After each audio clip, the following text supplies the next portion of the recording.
everyone. How are we all doing? We've got this wasn't originally the plan, as you can see. We've got an empty chair and someone here who wasn't scheduled to be here, and Darren is still here. So,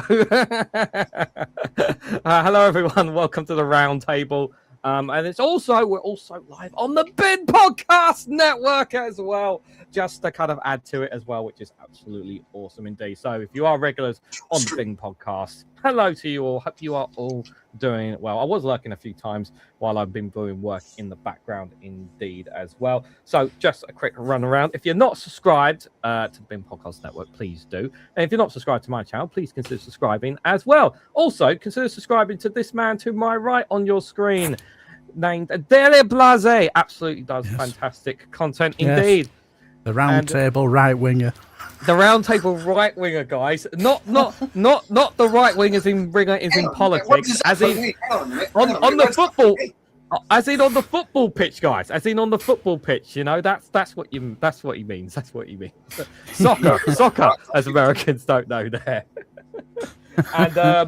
And substituting Alex. Unfortunately, Alex Political X could not join us for the show tonight, guys. So I do apologize. But we are going to try and I'm going to try and see if I can get him back on for next month's roundtable for us. I'm waiting to see what he says. But yeah, unfortunately, he couldn't make it today. But hopefully, we can get him on either next month or in October for sure. But he couldn't make it to the Eco Flake show, but he has made it here to the roundtable, and it is one Angry Pagan. Pagan, how are you doing, my friend? I'm better this week. I'm sorry about last week, guys. I was dragged off to the zoo on the Wednesday, and I was still feeling it on the. Oh, no, I was feeling it worse on the Thursday, and we had to have doctors out and everything. So I do apologise. Don't worry. Don't worry about it. It's fine. You know. I am a true winter child. Like, I don't get these issues in the winter. Yeah, don't worry about it. Yeah. Don't worry. I channeled my one Angry Pagan within me to take your place. He did channel it very, very well indeed. Did you guys see my videos I put up the last couple of days? I'm pretty sure it's kicking and screaming of what are we doing about the climate? The world is burning. Well, Graham we'll come. Did a boo boo. Is all I'm going to say. Okay. Well, we'll touch on the climate in a little bit, guys. But for those who are in the chat, good to see regular faces and maybe some new ones there. I hope you guys are all doing well indeed. Viper Scott, thank you for the £2 super chat. Welcome, bidders, for the BIN Podcast Network. Indeed, our absolutely lovely friends over there from the beautiful United States of America, bar the Trump administration, of course. Right, guys, we're going to start talking first and foremost about the Clacton by-election, which is taking place today. So for our friends over in America who don't know what that's about, so many of you may have been seeing this guy with a trash can or a bin on his head that's been appearing in the news lately, because it has been in global news, and So the story is, for people who don't know, just a little bit of context in the background for people who don't know. So Nigel Farage, who was the MP for Clacton, was under investigation by the Parliamentary Standards Commission for accepting a £5 million donation from a crypto billionaire in Thailand named Christopher Harbon. He did not declare it as registered of interest, which is what you're supposed to do under the parliamentary rules. He has consistently denied that he broke any of the rules. And rather than wait to see the outcome of the investigation, he decided to call a by-election. So what he did is basically he quit as an MP, and basically he's choosing to stand again. And he's basically calling the by-election the people against the establishment. That's not exactly what happened. So what happened was when he stepped down and this by-election was called, he was expecting all the other major parties to get involved. They did not get involved, and neither the Labour Party, the Conservatives, the Liberal Democrats, the Greens, and even the far right party that's in the UK called Restore Britain, they did not even step forward a candidate. And so what's happened is it left a massive void in this by-election. So you have Nigel Farage himself as the only main candidate, shall we say, and then you have Count Binface, who gained massive popularity thanks to Nigel Farage running this by-election. Count Binface has become absolutely blown up all over the place now, and there are like 30 other candidates that are involved as well. I think one of them is Lawrence Fox from the Reclaim Party, which no one's ever heard of. Didn't he used to be the partner of Billy Piper? The Probably. companion of the Doctor. Yeah, then she came to her senses. Yeah. Basically, one of many creepy weirdos. There's one candidate in this by-election I know from one former journalist from Politics Joe. He has his own channel now, and he was covering a guy who basically has these weird he has this belief that he's God or something. So yeah, you've got a guy who actually generally believes he's God. China had an issue with this, right? It led to the Boxer Rebellion, right? We need to stamp that out. There is actually one serious candidate called John Stevens, who is representing the Rejoin EU party. I don't think there's nowhere near enough tension on him for him to get anywhere near to challenge. And he's going for, and he's trying to be the MP for where? I mean, I've got nothing against. I will just say before I bring you guys in on this, I will just say this, obviously, as some of you guys may know, for those who don't know on the Bing Podcast Network, I actually almost had an opportunity. I had an opportunity to have John Stevens on my channel, but I had to pull out at the last minute, unfortunately. He has been on quite a few UK YouTubers already talking about stuff as well, but but in all honesty, like he's nowhere near. The only person who could realistically challenge Nigel Farage is maybe Count Binface, but even then the numbers are not very much in his favour. Don't underestimate the value of novelty. It is novelty, but in all seriousness, Pagan, how do you think? What? I mean, we strongly suspect Nigel Farage is going to basically retain his seat, but how much of a damage, if there is damage, on him and his party by this by-election, and also it depends on how many people come out and vote as well.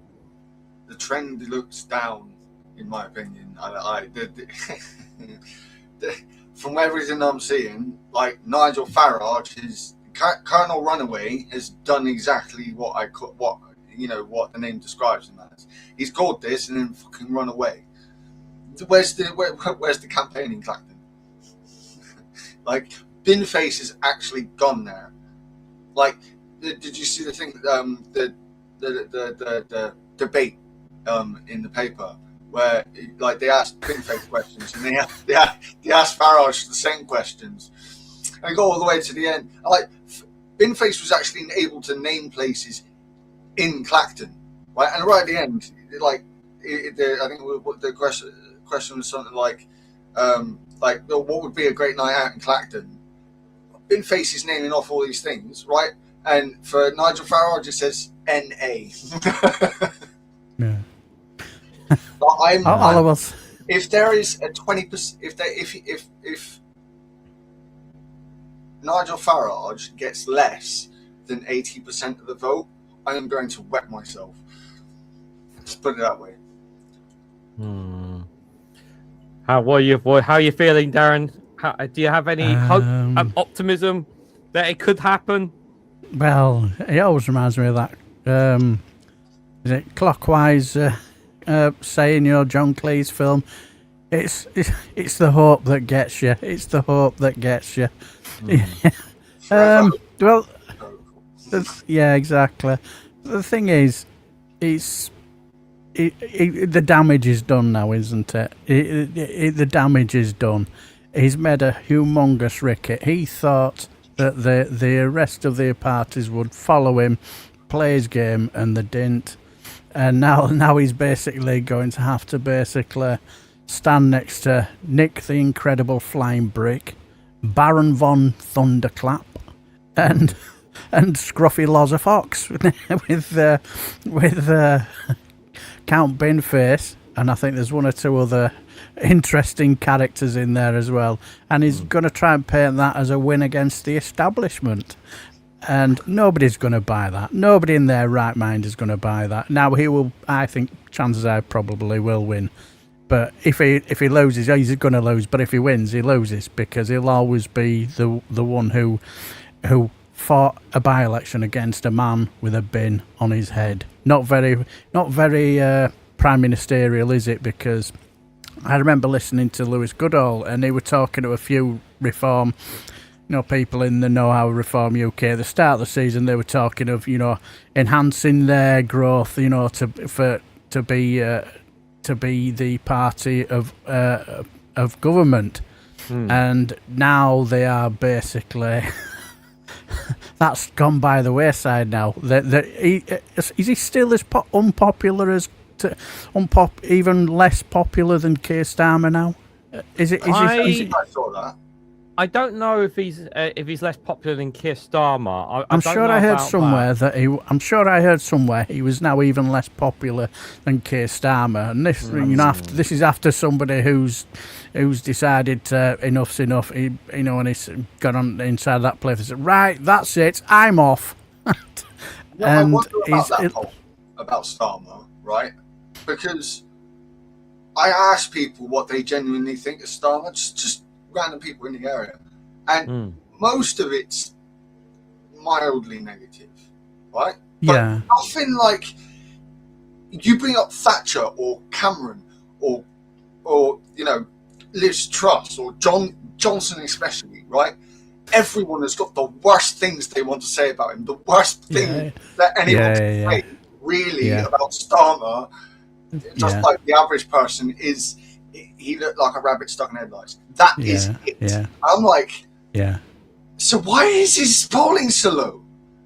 I didn't get it myself. It doesn't marry. I didn't get it myself. Yeah. But the thing is, the one thing I will say about Count Binface is thank you for the last few weeks. He's made the last few weeks absolutely a joy to behold and a joy to watch. He's absolutely... Basically, you cannot get a more positive campaign, and I think if he does get 20% of the votes, I think that'll be an outright absolute dagger, because there's no way he can say that that's a win against the establishment when a guy with a bin on his head gets about maybe 20%, possibly 30% of the vote. There is no way he can say that. He can try, but nobody else is going to believe him, and as I said, this will now damage him in the future, because when it comes to the general election, who is going to vote for? I think there are far more people out there who will hold the nose if they're in a Conservative constituency and they cannot and they're not even right wing, mildly right wing. And if it's a choice between a Conservative MP and a Reform MP, I bet there'll be far more people who will hold their nose and vote Conservative and vote tactically, because I think there is far more people out there who are anti-Nigel Farage than for him. And I think that's his problem, because he may win tonight, but I certainly don't think that he will win a general election, because he's about as popular as root canal work. I think the problem we have at the moment is that even though he's becoming unpopular, the party is still very much, I mean, even though the polls right now are showing that Labour are pulling away at the moment, it's still far too early. It's far too early right now. Yeah, don't look at any particular spot. And I will say, Reform UK across many different polls has been trending down for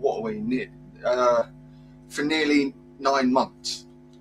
Like, they have a couple of bumps up, right? If you look at the graphs, across different polls, you see they have a little bump up in some points, but the trend is downwards. And mathematically, that's doom for him. This is why Curtis has been doomsaying about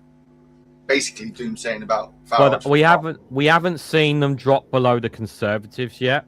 No, not yet. And I think, but if that happens, that's where the warning signs are really going to go off for Reform.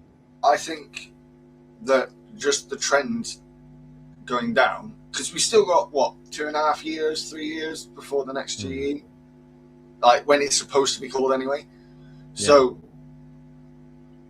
given that we're at the beginning of that trend downwards, in that first year of the proper trend downwards, I will expect there to be some come up, like on any graph like that, as anyone who knows maths, you do get the outliers up and down.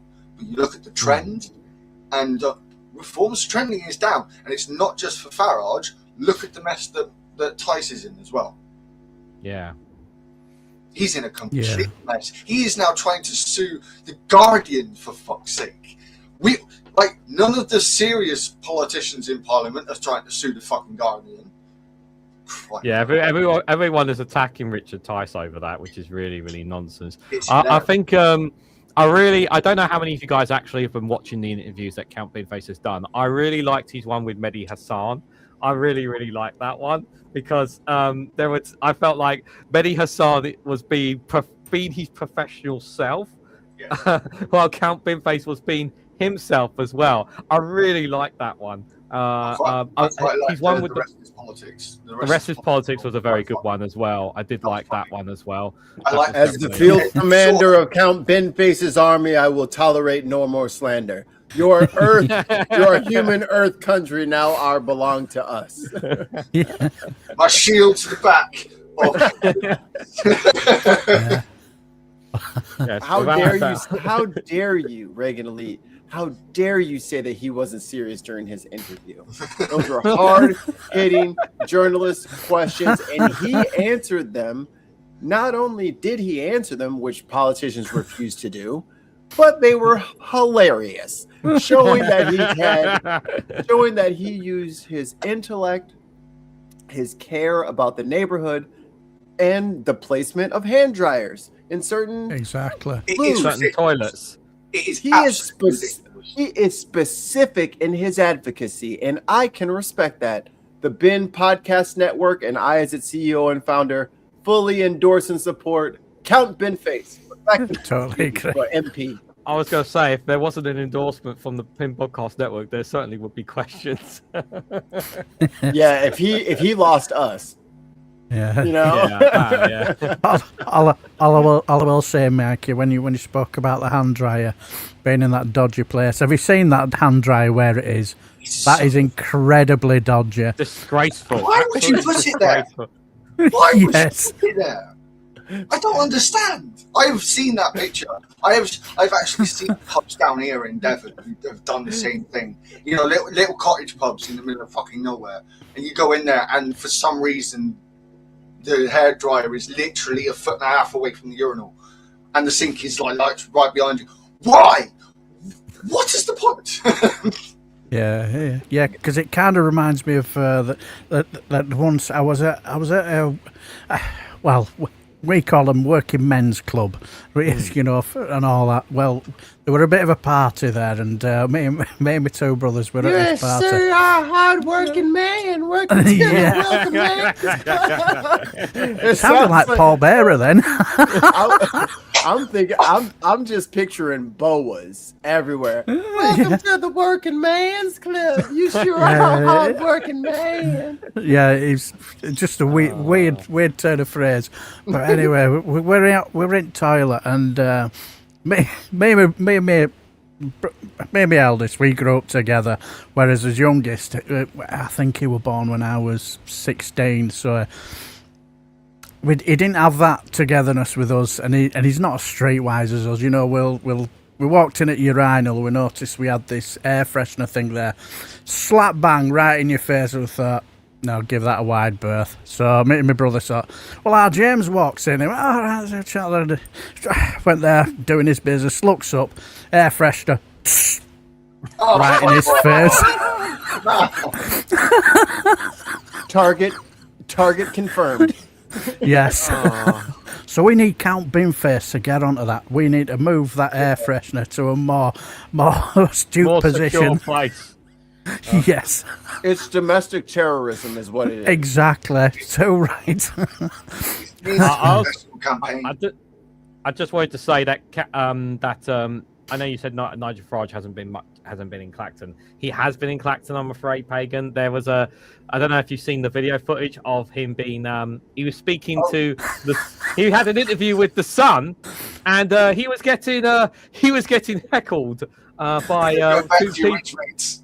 Yeah, he was like, "Go back to your rich mates. Go back to your rich mates." And his bodyguards were like trying to shoo him off, and it's like, "You can't do anything. I'm not doing anything wrong here." And then there was another guy in the video with a Count Binface leaflet. Count down Binface. Did you see his nervous laugh? He looked incredibly nervous. He didn't like it. He hated it.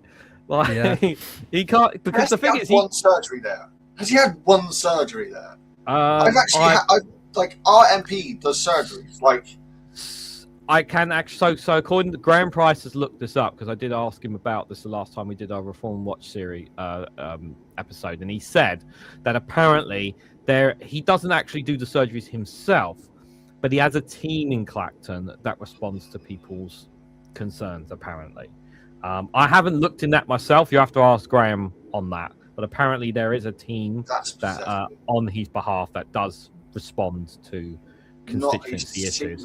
I don't know how serious that is. I can one himself. I can only go by what Graham has said. He did say he looked into that. Should that not be against the ministerial code? Well, you'd think so, wouldn't you? Well, if he's actually what dealing about with these Nolan principles that fucking Major set out in '97? For fuck's sake. Well, look, we don't know exactly on that, but in terms of actually face to face, no, he's not done that. But has he got people on the ground? According to Graham, he said they have. I don't know what the details, but this is what he told me when we had our show regarding that. Mikey, I want to know from America, how's America seeing the great Count Binface and this amazing election about a man with a trash can on his head facing a British politician?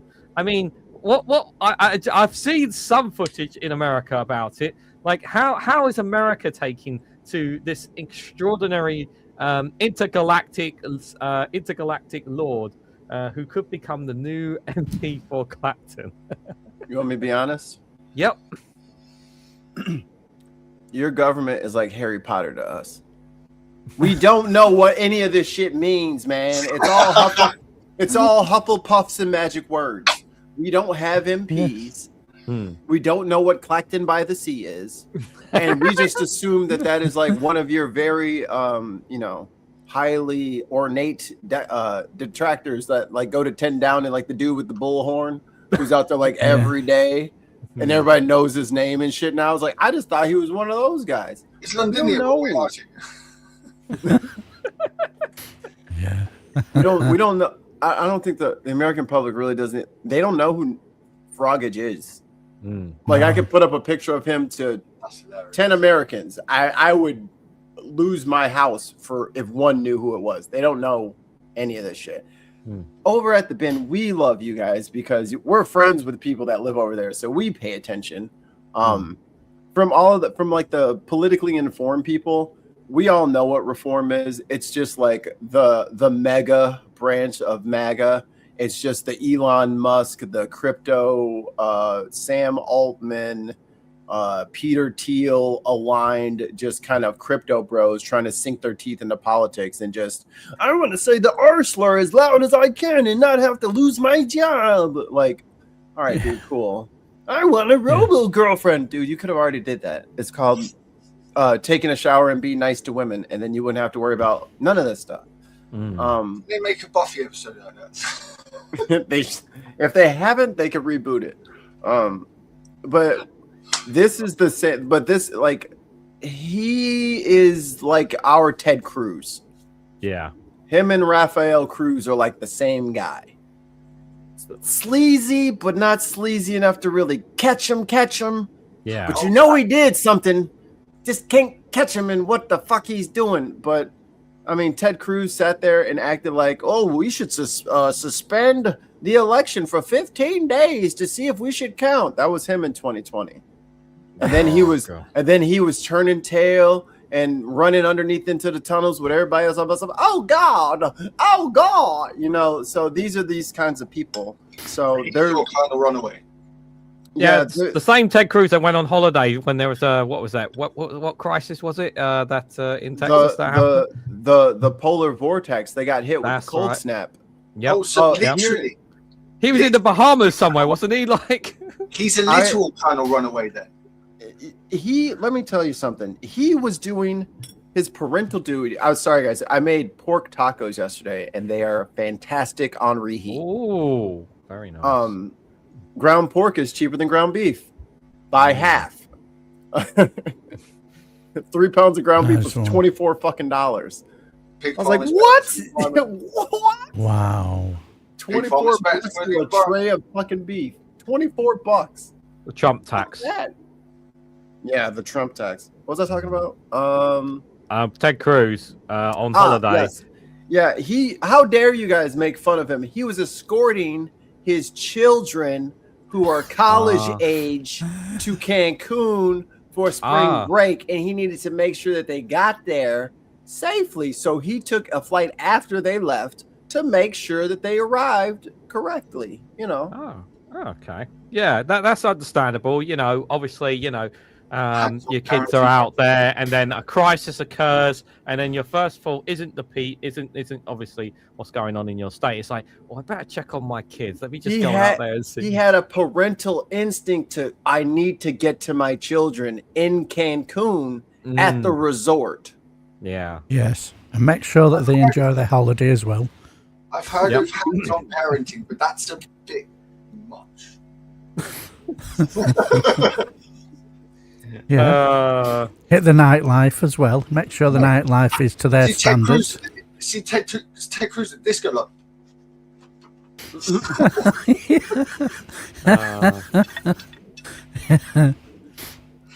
Last on the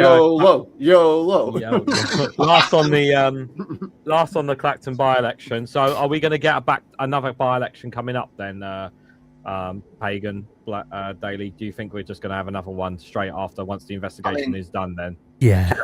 Give it a few months. It'll probably, I like how this has been done during the silly season as well. Yeah. Because it's technically the political quiet season, and he hasn't got anything political really to grab on to go, look, this is here to distract you. Look, you can't even do race riots this year, for fuck's sake. I know, terrible for him. 2 years in a row we've had first in 2024 we had race riots, and then last year was pretty much race riots, and he tried to do it again this year and it didn't work. Yeah. Well, let's be honest. Hey, it's too hot for racism. Yeah. So also, all they've got for this by-election is to basically say, of course, he's a member of the establishment. He once wrote episodes for, is it The Thick of It? So for the BBC, he's part of the establishment. Oh. Give himself away there. I do think there will be a second by-election, and it will be forced on him this time because he is actually, the ministerial code is actually doing what's supposed to be there, what it's there supposed to do, keeping MPs to the fucking standard. I wish they'd do it more often and at a higher standard. But Max still thinks that he's going to drop out. Like he's like after this, like he still thinks that there's a way that Nigel Farage is gonna, quit or walk away in some way, shape, or form. I'm still not sure. There has been rumours, aren't there? Yeah, that rumor hasn't gone away. I'm still not sure how he's gonna do that. So these by-elections cost money, correct? Yeah. About £350,000 in it or something. Yep, taxpayer money. Didn't somebody just get a gift? Ooh. And they said they can do whatever they bloody hell please with that gift? Oh, yeah. Guess what? He said you have a bill for £350,000. Thanks for himself. He's fucked himself in so many ways. He doesn't even quite understand what he's done to himself. The fun fact, actually, Reform actually offered to pay for this by-election, but under the rules, you're not allowed to because obviously it's like corruption. You can't buy to have the election, but. Yeah, it would have been nice, if people didn't have to pay for it. But you can't clean your dodgy money that way, can you?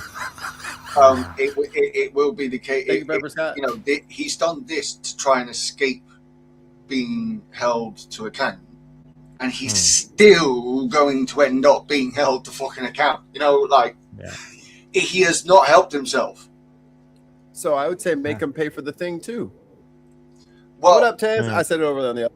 I was looking at the vertical, I think. It could be possible that the Westminster could try to get the money back from him for doing a waste election, but I think the better thing here would be to hold him fully to account and make it so that he has to do a by-election and be humiliatingly defeated after winning a Pyrrhic victory this time around. And again, I restate, if Bin-Face gets anything over, or if Farage gets like 80%, less than 80% of what he should, I'm going to be wetting myself.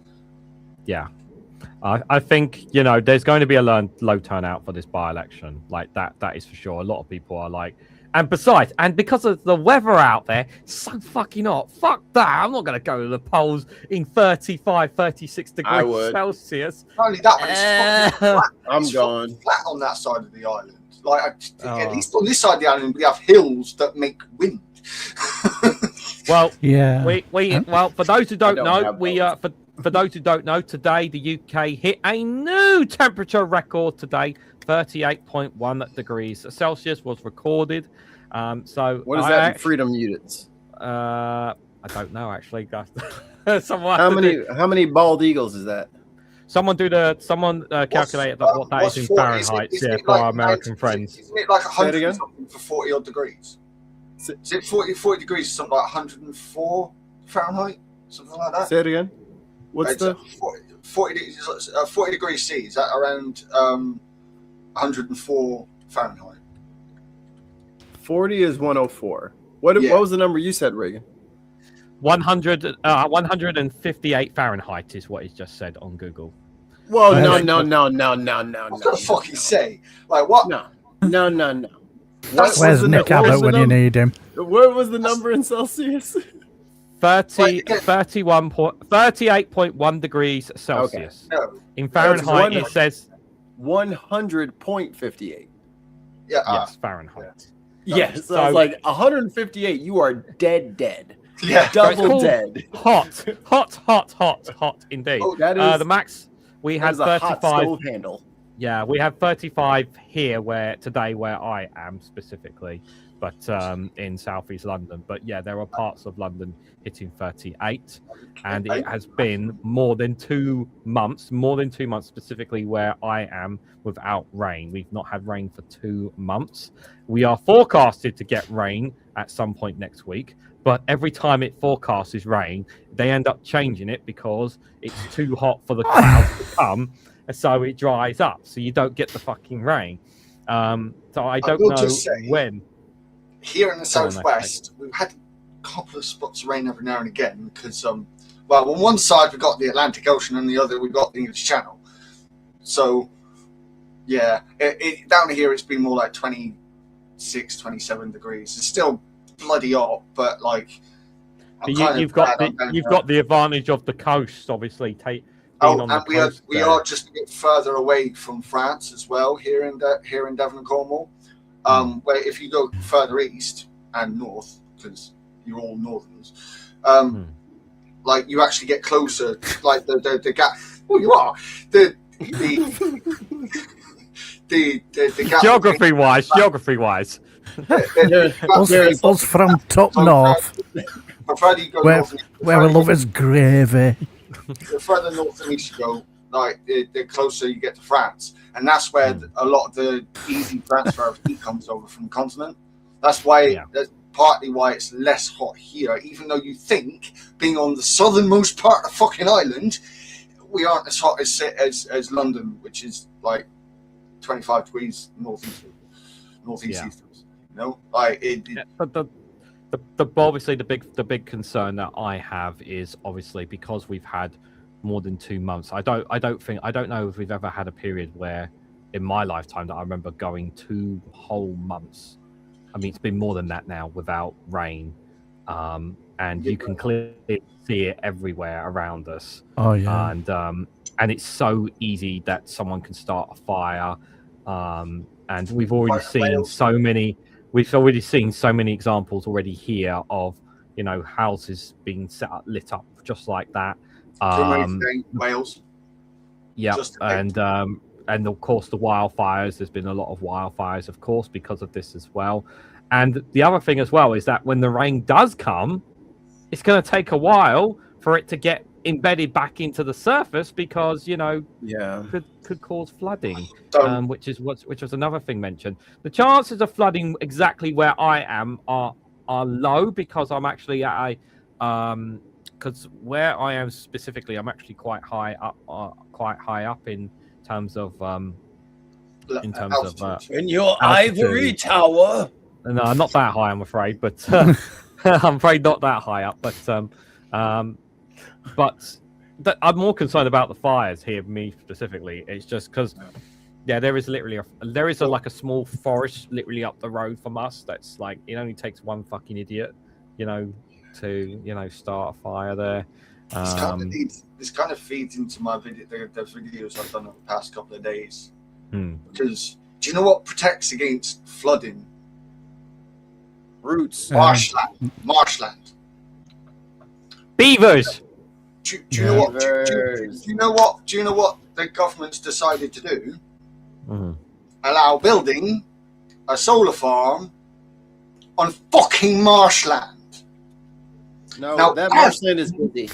I have no issues with solar farms being put on fields and heathland and other such, solid ground. But the issue with the marsh is it's a fucking marsh. You need to put concrete pilings into the soil to make the stanchions for the solar panels sturdy. Yeah. Do you know what that does? That starts to compact all of the soil, all the loose marsh soil together, which stops it being a marsh forever. And that's what's happening in Kent and around London, around you. That's why there is so much more flood risks now, because for some stupid reason we keep deciding, but we need this more. No, we need both. So solar farms, and we need the marsh.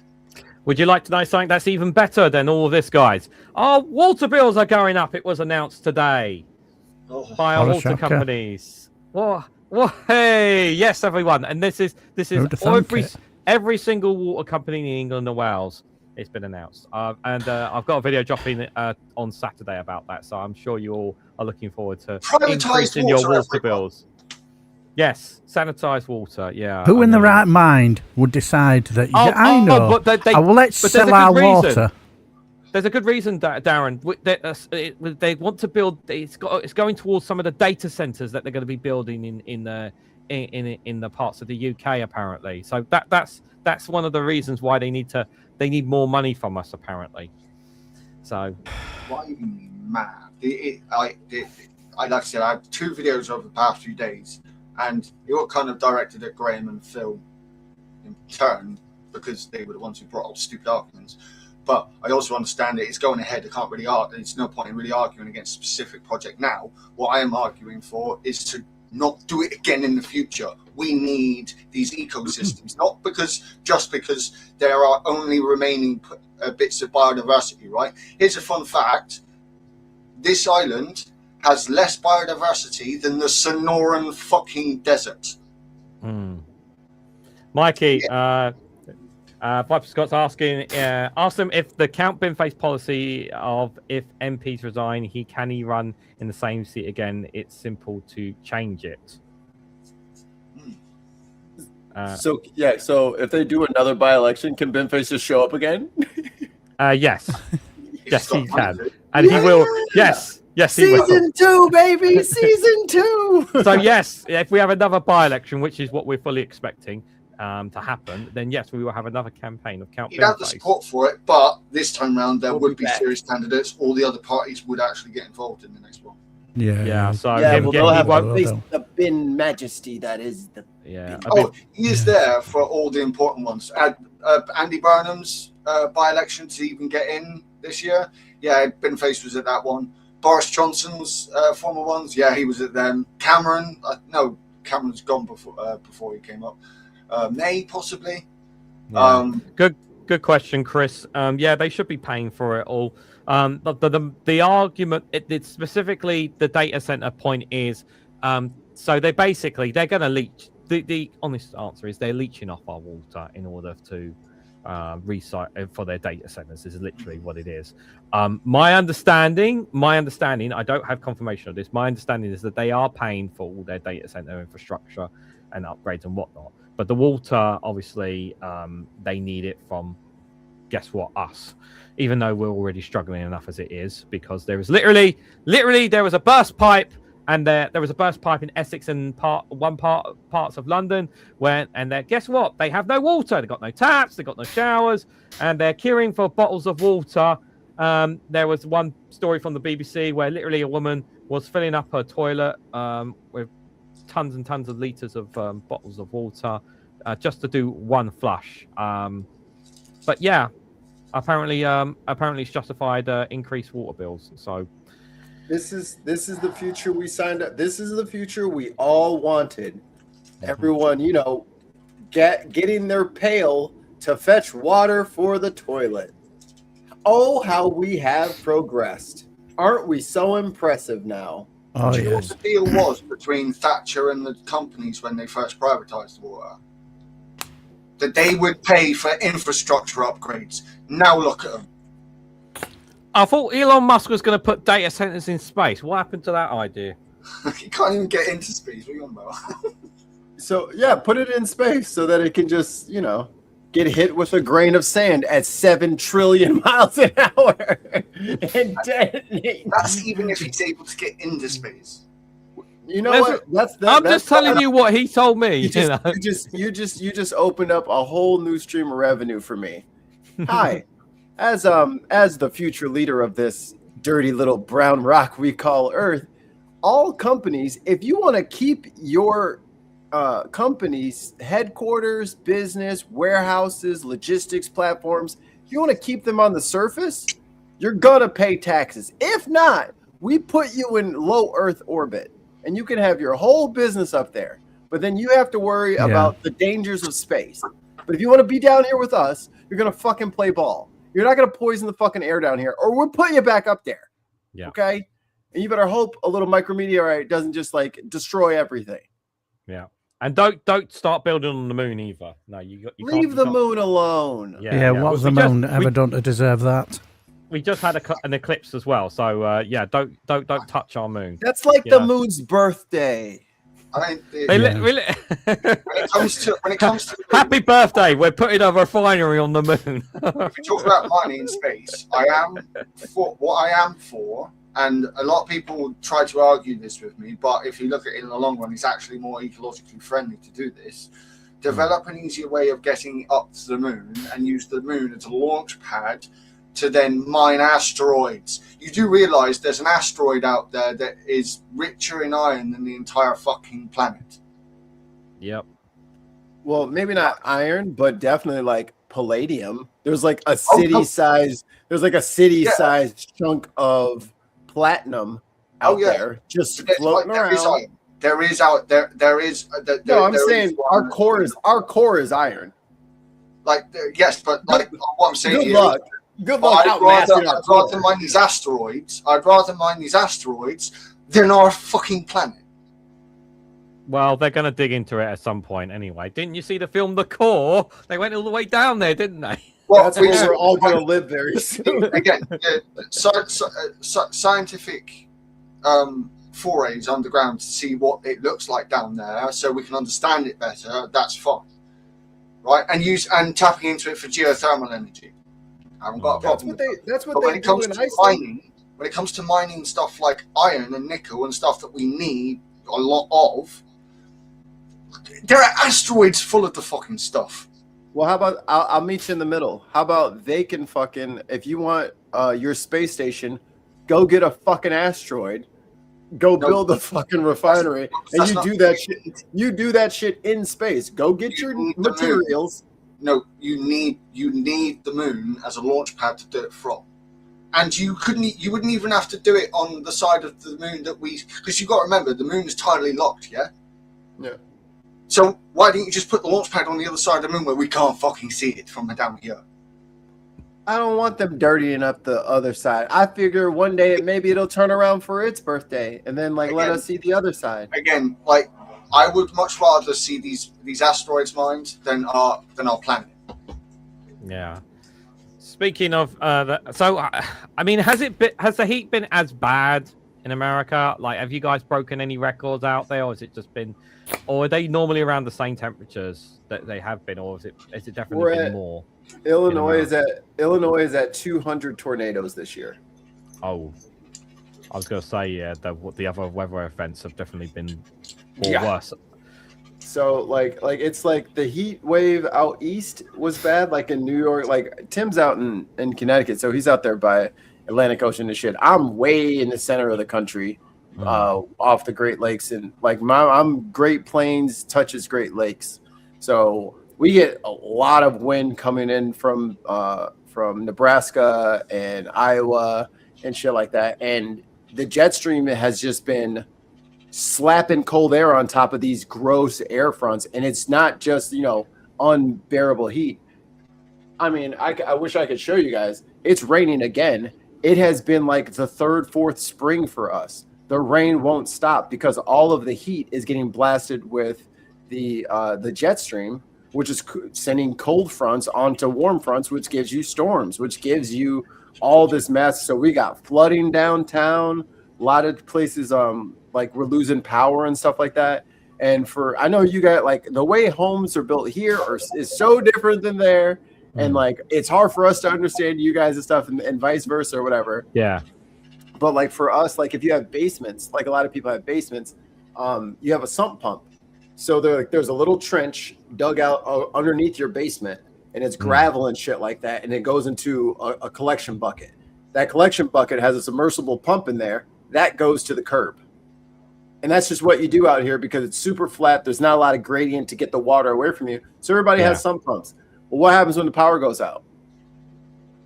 You can't get the water out. You can't get the water out. And now you're sitting there with a whole basement full of water. And you can't go in for shelter when there's a tornado coming because there's you can't go in that. You can't go in that water to start to fix things because it could be unless you got to turn the breakers off. Jesus. Because it's electrified. Like it's bad. So like the storms can or if you have sometimes like retention ponds overflow or dams break, levees break and stuff like that. And then you have like those catastrophic flood events like they had down in Texas and stuff like that, where it's just like flash or especially like what you guys were talking about with the ground being baked like it is, where it's been dry and hot and dry and hot. What that ends up doing is it hardens the surface to the point where you get runoff instead of absorption. Yeah. I hope people go out and aerate. If farmers can aerate, that will do tons. You got to give that water somewhere to go. You'll get mud, but we'll take mud over mudslide. Marshes. Marshes. Yeah. Marshes they soak up the water. Yes. That was the other thing I forgot to say. I live by wetlands, and like the Illinois wetlands is something like super, super rare and super, super protected and valued because not only does it help with soil retention, but it is your filtration system for your water sources.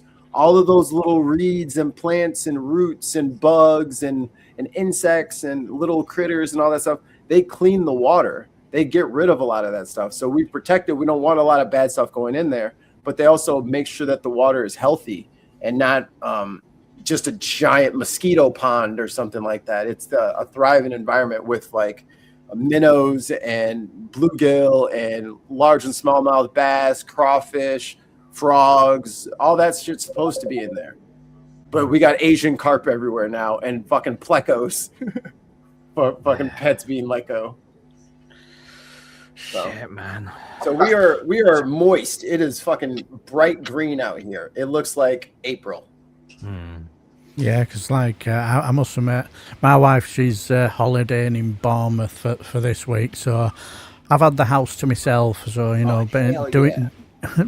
To be fair, I've been partaking in the most difficult and oldest profession known ever, called being a housewife. And, so trying to do your body. Yeah. Yes. No, not that bad. Believe me, I probably struggle to get threepence if I did out like that. But anyway, she's just been to Swanage and Weymouth today, and there's a little part where we went last year, and it was a bit misty, and it was quite mild. And she went there, and there was this bit of a well where we were sort of like, and she took a picture of us then, and it was nice greenery behind her, nice green. It looked really, really nice. And anyway, they went there today. They went to the same well. I've forgotten where it is now, but anyway, she took a picture of herself, and the grass is dead. It's just dead. Now the thing is, football season starts Saturday, and if this don't change, I can imagine the state of the pitches. It'll be because they'll have the sprinklers, but it's not exactly finite, is it really? And it's not exactly. What if they start running really low water, and the pitches need a bit of water to keep it green, keep it growing? It's going to be an absolute mess. Desalination plants. What are the water companies or private water companies not going to bother wanting to build desalination? And now, granted, we do have a couple here in the southwest, but nowhere near enough to say replace the fresh water if it dries up inland. And it's not like we don't know this technology, don't know how to do this technology. However, Barnum has folded the science and technology division into business, so essentially he doesn't consider that a priority. So I'm like, what? Right then. So, okay, what the fuck then? And desalination is very energy rich endeavor. Like, it's going to cost you a lot. But we're not bothering to actually go after the proper energy generators. Here in the southwest, for example, we have the high potential for geothermal energy, which you could power that desalination plants with. But are they doing it? No. We have the glorious, I will admit it's glorious, Eden Project. Now, again, I love the Eden Project, but that's all we've got. Yeah. That's all it's doing. We have the potential here in the southwest to power all of the south with the wind, the tidal, the geothermal, and the potential for solar, but no. Drill, baby, drill. I mean, he's not ruling out more oil and gas in the roads. What did I say about him moving Ed Miliband? What the fuck? What did I say about him moving out about Ed Miliband? Fucking pissed me right off. Do you know what? Do you know what the worst thing is? Is like literally Ed Miliband put out a video on Twitter. I don't know if you've seen it.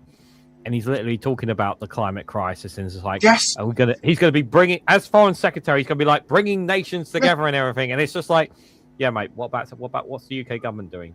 But like, and they had a Cobra meeting yesterday. I just want to make this clear for people in the chat because this context is really important, right? They had a Cobra meeting yesterday, but it had nothing to do with climate change. It was to do specifically on the wildfires and the current heat waves. Specifically, it was not to do with climate change. Journalists reported that it had literally to do with that, and when I heard that, I was screaming my head off. It's like, what the fuck is wrong with you, Reagan? You know these little fucking great policies everyone's been celebrating about, like they're bringing the bus policy, bus price down and doing tax cuts. Disposable barbecues. We're going to ban them, mate. Do you know how he's funding it? He's been, and I saw this on TLDR, and I trust the TLDR a lot, right? He's raiding the money saved up for the green transition. That's what he's raiding. David, I literally mentioned that on the Good Morning live stream. I literally mentioned that to chat on the Good Morning live stream. That is exactly what's going to happen. We are gonna pipe the water from Wet Scotland because we can't be bothered to build our proper water infrastructure. So we're going to be taking it from Scotland, and because we can't be fucking bothered to sort out our own water problems. Ed Miliband was like the one doing the best job in the whole government, and he was moved. Now, don't get me wrong. He's still trying to achieve the same goal, given that what I consider he's had the demotion, right? But there has never been an MP, a minister, more suited for the position than Ed Miliband, because he understood it more than anyone else who's ever taken the job. Well, one thing I can say for certain, and Viper Scott pointed it out earlier in the chat, is that Super El Nino is coming.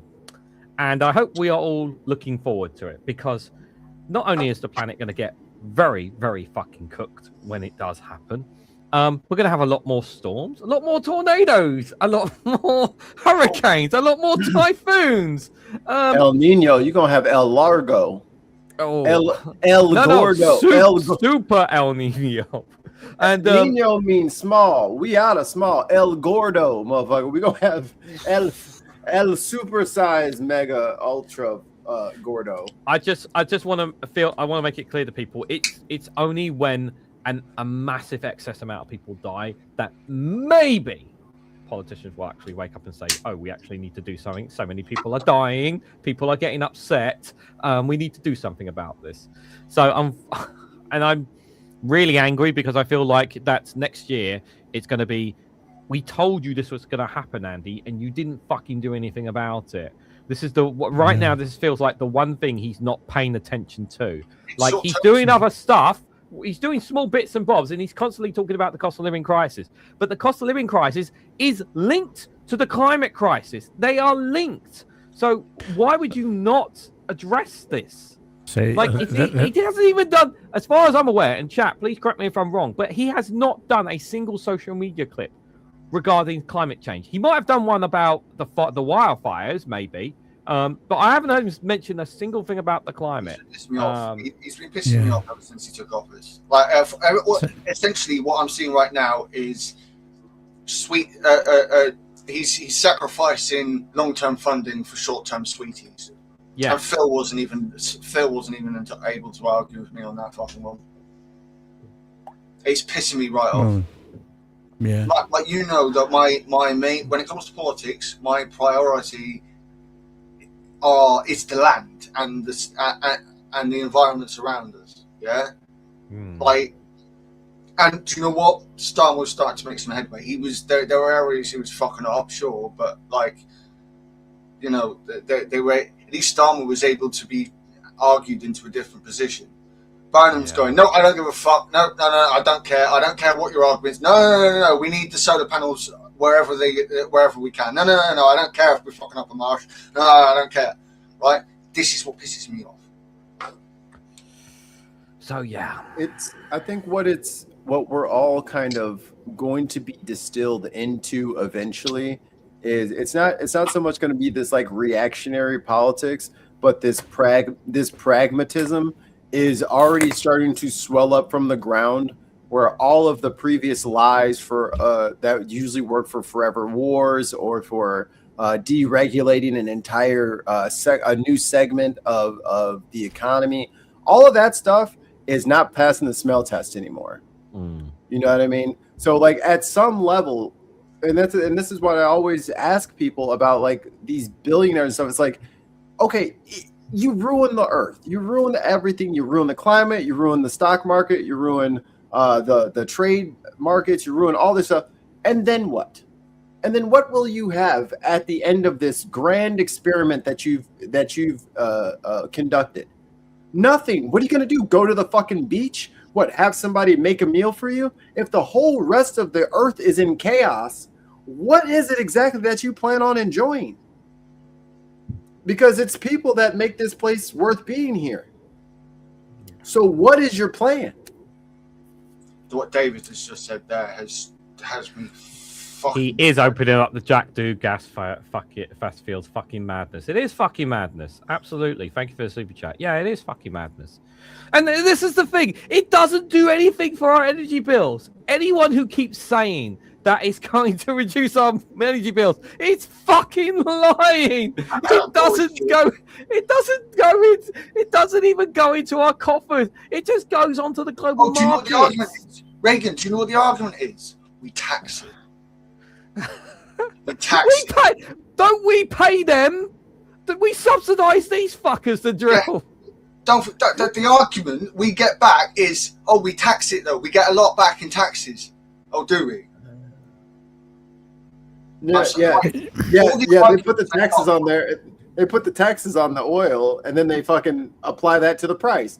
No, bitch, you're supposed to pay it. You don't pass it on to me. That's your punishment. Why are you making me pay your punishment? You don't get to make as much money. is what the rule is supposed to be. The bastard. Okay, right. Pass that to the consumer. Gotcha. The bastard of it is that over the last 14 years, the Tories had kept us on a complete snail's pace when it came to the green transition, right? Yeah. So Labour are now having to go.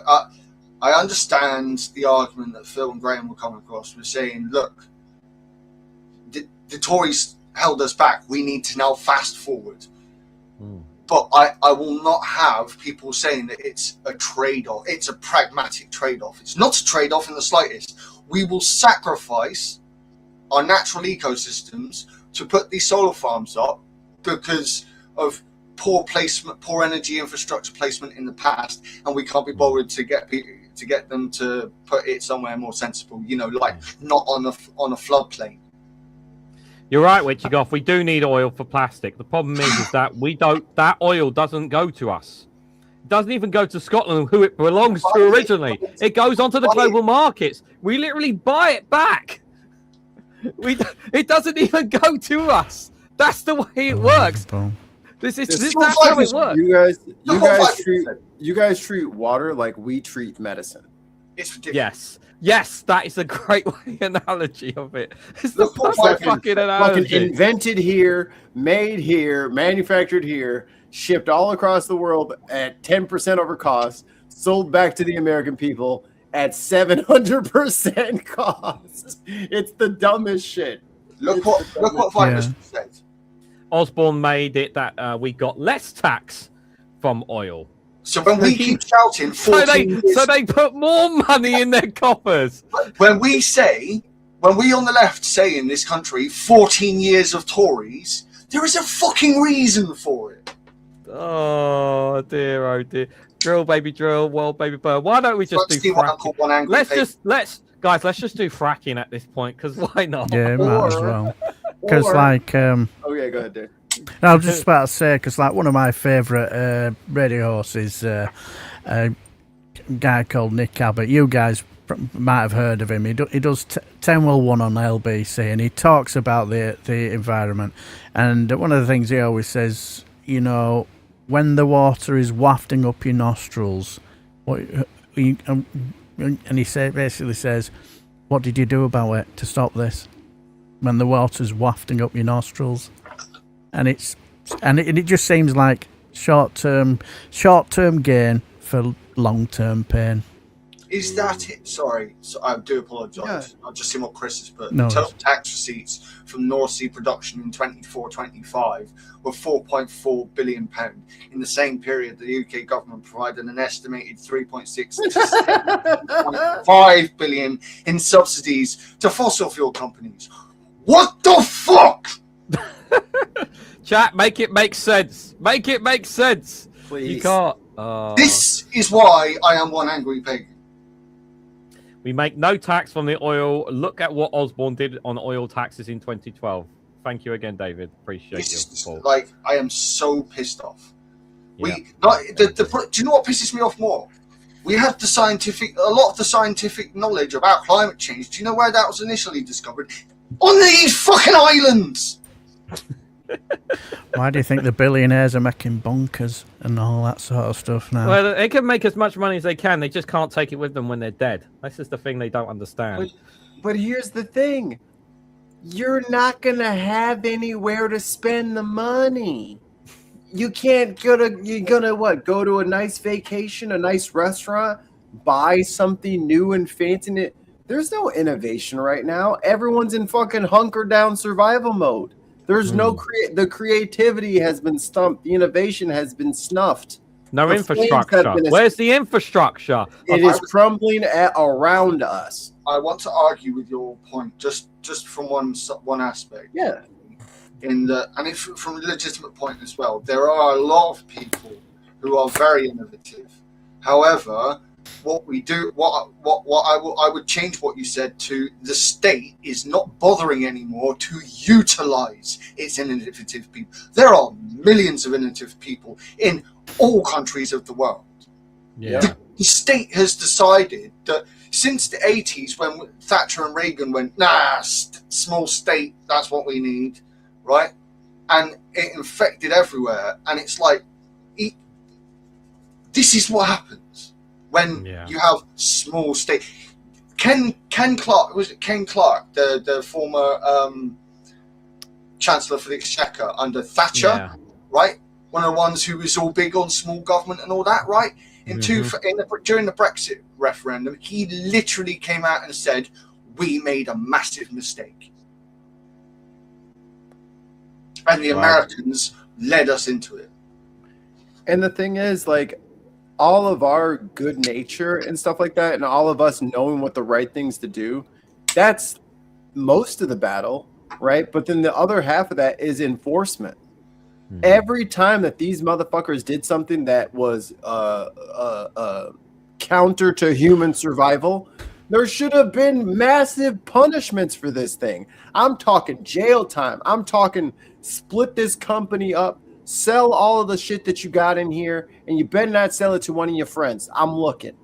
Yeah. Like, put that shit up for auction. You're done doing this. Literally, there isn't that. Legal corruption in plain sight. Legal corruption is what it is. And this actually goes back to Thatcher and Reagan again, because it was them who let the reins loose on global private companies like private equity. The guy in the late 90s, early noughties, the oil and gas CEOs went to Bush and said, "Fucking regulate us so we can stop killing people." They literally did that, and they didn't. And the government went, "Nah, that's right." Yeah. Even now, Trump is bragging about how he wants the gas prices to go up because we're gonna make a lot of money. Who the fuck is we? Me and my friends. Yeah, him and his buddies are in Texas are gonna make a lot of drilling off the Gulf. They're the ones that are about to make a lot of money. He's The so American cool. people The are just so-called, getting great. the so-called friends he left in Air Force One that could have gotten blown up while he Yo. in the kiddery. Don't even start. Yo, In the friends catering.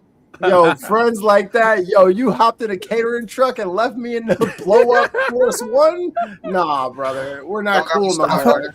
I've heard little bits and bats about that. What actually happened? Yo. They're in, what was it, Turkey, right? Yes. Yeah.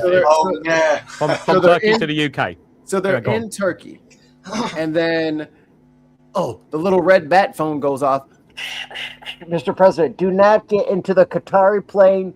You need to, there's a threat on your life. You need to get into the other plane. We have a separate plane. He says, great. That's fantastic. I don't want to get blown up. Mr. President, grab 4 other of your officials and don't tell the rest of them. Leave the press and the rest of your fucking cabinet in the decoy plane. And all the don't blinds tell down. them. All the blinds must be kept down as well. Reporters have been told they're not allowed to pull the blinds up. Trump walks in, everybody else walks in, he sneaks out the bottom. All these other people sneak out the bottom. They ride in a catering truck to I think the old Air Force One or like a C-class military plane, and then they fly separate. No one on board knew he wasn't on there.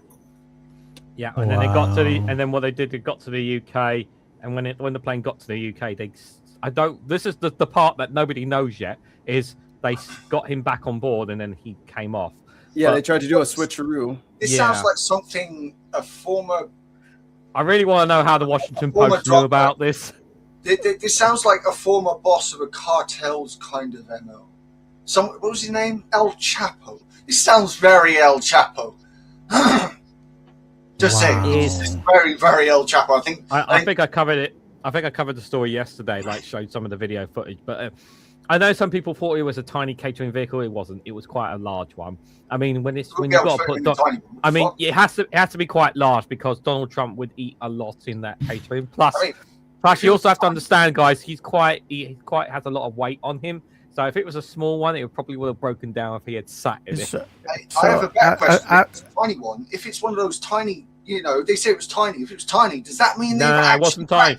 There were pictures. There were pictures of it. It was a fairly decent sized one. No, I know. But for the people who do say it's tiny, right? I'm like, what? So we've actually cracked Doctor Who's, spatial technology now. Fucking hell! We got fucking TARDIS now.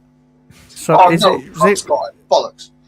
Is it? Am I right in thinking on this? Because like I say, I've not been abreast of a lot of things over this week as much as I'd like to be, but is it right that KKK Caroline Levitt was not impressed and has resigned? She has decided to take care of her baby because this shit is whack. Mikey, are we sure it's not because of the continuous person who keeps intimidating her? The woman on TikTok who keeps intimidating her. You sure that's not gotten to her? Oh, that lady, that lady is fucking hilarious. Every fucking day, Carolyn Levitt goes on TV. That girl finds her fucking outfit. That is a level of fucking petty. I wasn't right. I'm like, yo, she's matching it. Yeah, she's going online and finding the blouse. Is that the one with the rather small crosses that she wears as well? Yes, she gets her in all the Sandra Vasquez or something. All you internet trolls have nothing on this woman. Oh, what's her name? What's her name? It's not Maggie Reed person now. Oh, is it Lysandra Vasquez? She is the queen of trolls. Yeah, and it's not meant in a bad way either. Actually, like it's so well done. The last time I saw a troll that good was Lil Nas X doing the remix to Old Town Road, and he got Billy Ray Cyrus on there. I'm like, oh, Mikey, perfect. They're gonna hate this. Mikey, did you ever see Andy Serkis do his imitation of Theresa May in the Brexit deal? Because that was such a fucking class. I love Andy. Andy Serkis, he did this whole bit of Theresa May stood up like he's kind of doing the cross between Gollum and Theresa May, right? And he's there going, the deal. Fucking check it out. It's class. It was one of the best things to come out of the Brexit bullshit. My precious. I think he might be my favorite actor. If I really get all the way down to it, he's top 4. I mean, I can't really think of much. He's done so much shit. His claw was so funny. He's so funny. No. I need to watch that again. Is Caroline? Is it actually? Is it actually because of what happened with the plane and knowing her life was in danger? Was that the main reason she's quitting? Nah, I think she's just gonna bail out. You know, her husband's 62. That kid ain't gonna watch itself. Damn. Her husband, because she's younger than me, and her husband's 62. But that ain't none of my business. Okay, the money, obviously the money. No, what y'all need to do, you lazy ass millennials, is stop fucking, rolling around crying in the mud about how you're stuck under hundreds of thousands of hospital and college debt, and there's no job prospects, and your wages won't go up. Just do what I did, KK Caroline. Just sleep with somebody in their 60s. Yeah. What attracted the 62-year-old billionaire to KK Caroline Levitt? She's got the Fox News build. She's got the Fox News anchor loadout. So 28 years old, Caroline Levitt. Yeah, she's 28. 10 years younger than me. How would you get into that kind of medical debt? Like, I don't understand how the American system works. Because again, in the NHS over here, the end of my toe got fucking sliced off by a lawnmower. Right? It was fucking free to get it treated. Okay, so let me tell you how that works over here. So you're in the yard, the accident happens. You see blood. This is bad. You call 911. 911 says, 911, what's your emergency? And then you hit them with I cut my whole leg off, I'm dying, send help right away. Okay, what is the address for your emergency? And they're going to send an ambulance right over to your exact GPS location. They're going to pick you up, they're going to bandage you up, they're going to get you to the hospital.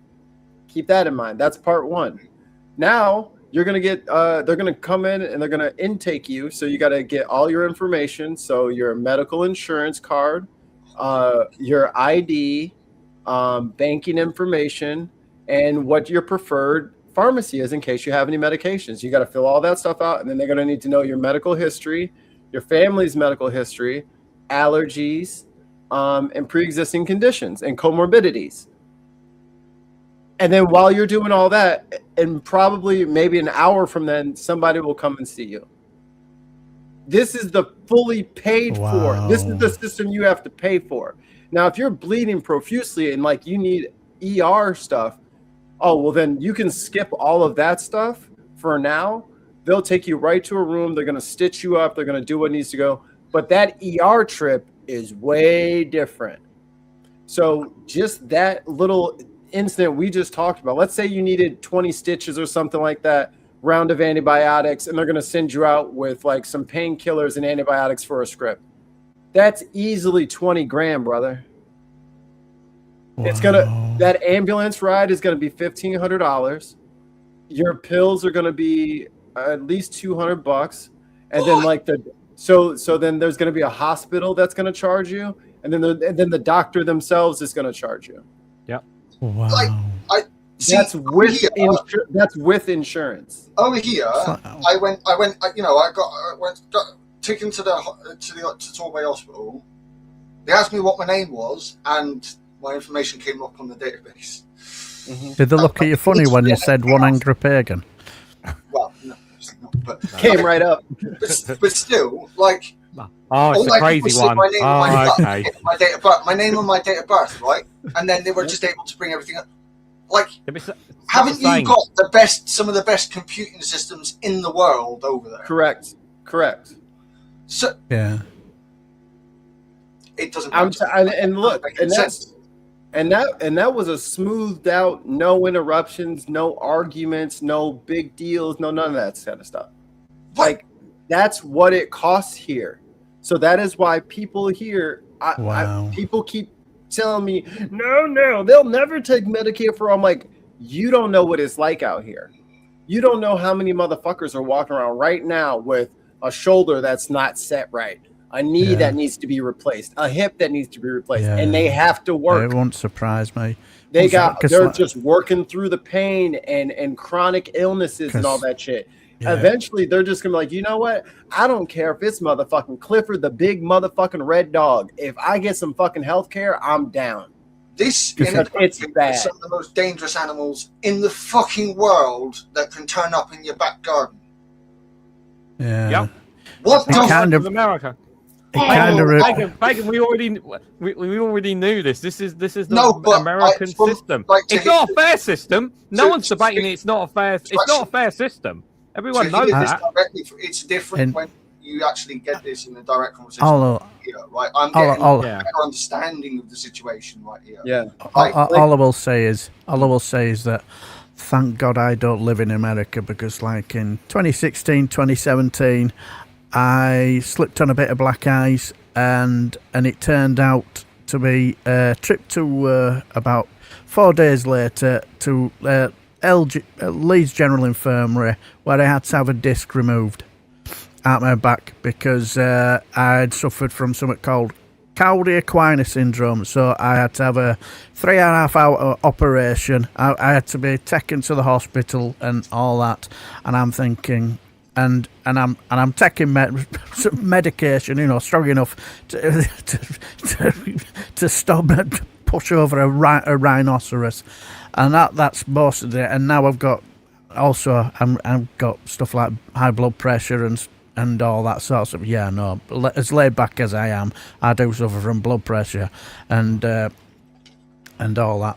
And I'm thinking, thank God I don't live in America, because after my operation I had to leave my job of 30 years working for the council because I just couldn't do my job anymore. I think, thank God I don't live in America, because I think I would. I think I'd probably be bankrupt. I got 2 bombs for you. A quick Google search: how many medical bankruptcies in the U.S. per year? Would anybody like to guess? Is it in the 6 figures number? Yeah. How many medical? I guess you'd have to guess, huh? How many medical bankruptcies in the whole country? Yeah, in the U.S. per year. In U.S. per year. Wow. What we 350 odd million over there? Yeah, roughly. I'm gonna say at least in the ballpark, if not 500,000. Fucking person impersonator said 6,000-7,000. I hate you. You did that on purpose. Stop 6-7 me. They always get 67. They just want me to say 6-7. I would say between 6 and 10 million people. I think I said 500,000, didn't I? Yeah, estimates suggest that the inability to afford cost of medical care contributes to at least 530,000 personal bankruptcy filings annually. So 500,000 people every year lose the house, the car, They're everything. gone. 500,000 people every fuck. So year after year after year after year of this, and they're like, people will never vote for Medicare for all. It's like, I don't know how many years we have to go down this road before you realize 60% of the fucking country is in medical debt. Like, That's it is communism. It's not a matter of if, it is a matter of when. Eventually, everybody will get sick, will have an accident, will have coverage that doesn't cover everything that it needs. If me and my wife didn't have good insurance through her job, our delivery of our kid was $36,000. What? Excuse me? And that doesn't count. And that doesn't count each one of the checkups that she had to do. Wow. Because those are copays. You have to pay the copay for that. So that's 50 what to the 80 fuck bucks. is a copay? A copay is what you pay as a minimum amount for treatment of any kind. What, like VAT? What, like a VAT? It's like on the flat. healthcare? It's like the flat starter. Yeah, you're at least gonna pay the 80. Yeah. What the land and Pagan. For an appointment, that's what they'll show. So when RFK and the rest of these fucking idiots and Trump and them, when they're like, oh, we'll just spread out these kids' immunizations because we think it'll be safer for them. What you're doing is you're actually tripling the amount that it's going to cost to get my kid inoculated because I'm going to have to get three. You know what I'm saying? That's 3 appointments instead of 1 appointment. You know what I'm saying? Like, these people are morons. They don't understand life. They don't understand the world. This is what Farage, on camera, I will add, has said. This is what he wants to do. Yeah. Yeah. Yeah. On camera, he said this. What? Yep. And this is the richest, greatest, strongest country on the planet. But whether it's cutting the wages of workers so that you are you don't ask for as much because you get your health care paid for. It's like our well-being and our livelihood is used as a bargaining chip in your negotiations for your contract, for your job, for your career. Like, that is a big decider of whether or not you have health care or not through your job. Like, if it's your dream job and there's no health care and it's like kind of a job that annoys the shit out of you, but it's really good benefits, people are they're not chasing dreams. They are going for the boring thing to be safe so that you're not trapped in the 530,000 per year medical bankruptcies. Yeah. It's not like it's heaven on earth, it's not like it's heaven here in England, but still, like, what the actual, at the very least, I have no medical debt in the slightest. Like, having gone to school, my parents aren't in fucking debt. Yeah, it's because we have a healthcare system that we all pay taxes into a healthcare system that does everything for us. Yeah.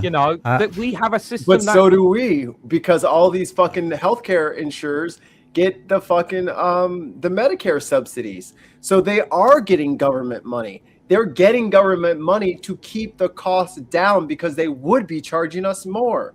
So not only are we getting screwed with the worst service, but in the highest prices, we're funding the back end for the people raising the prices.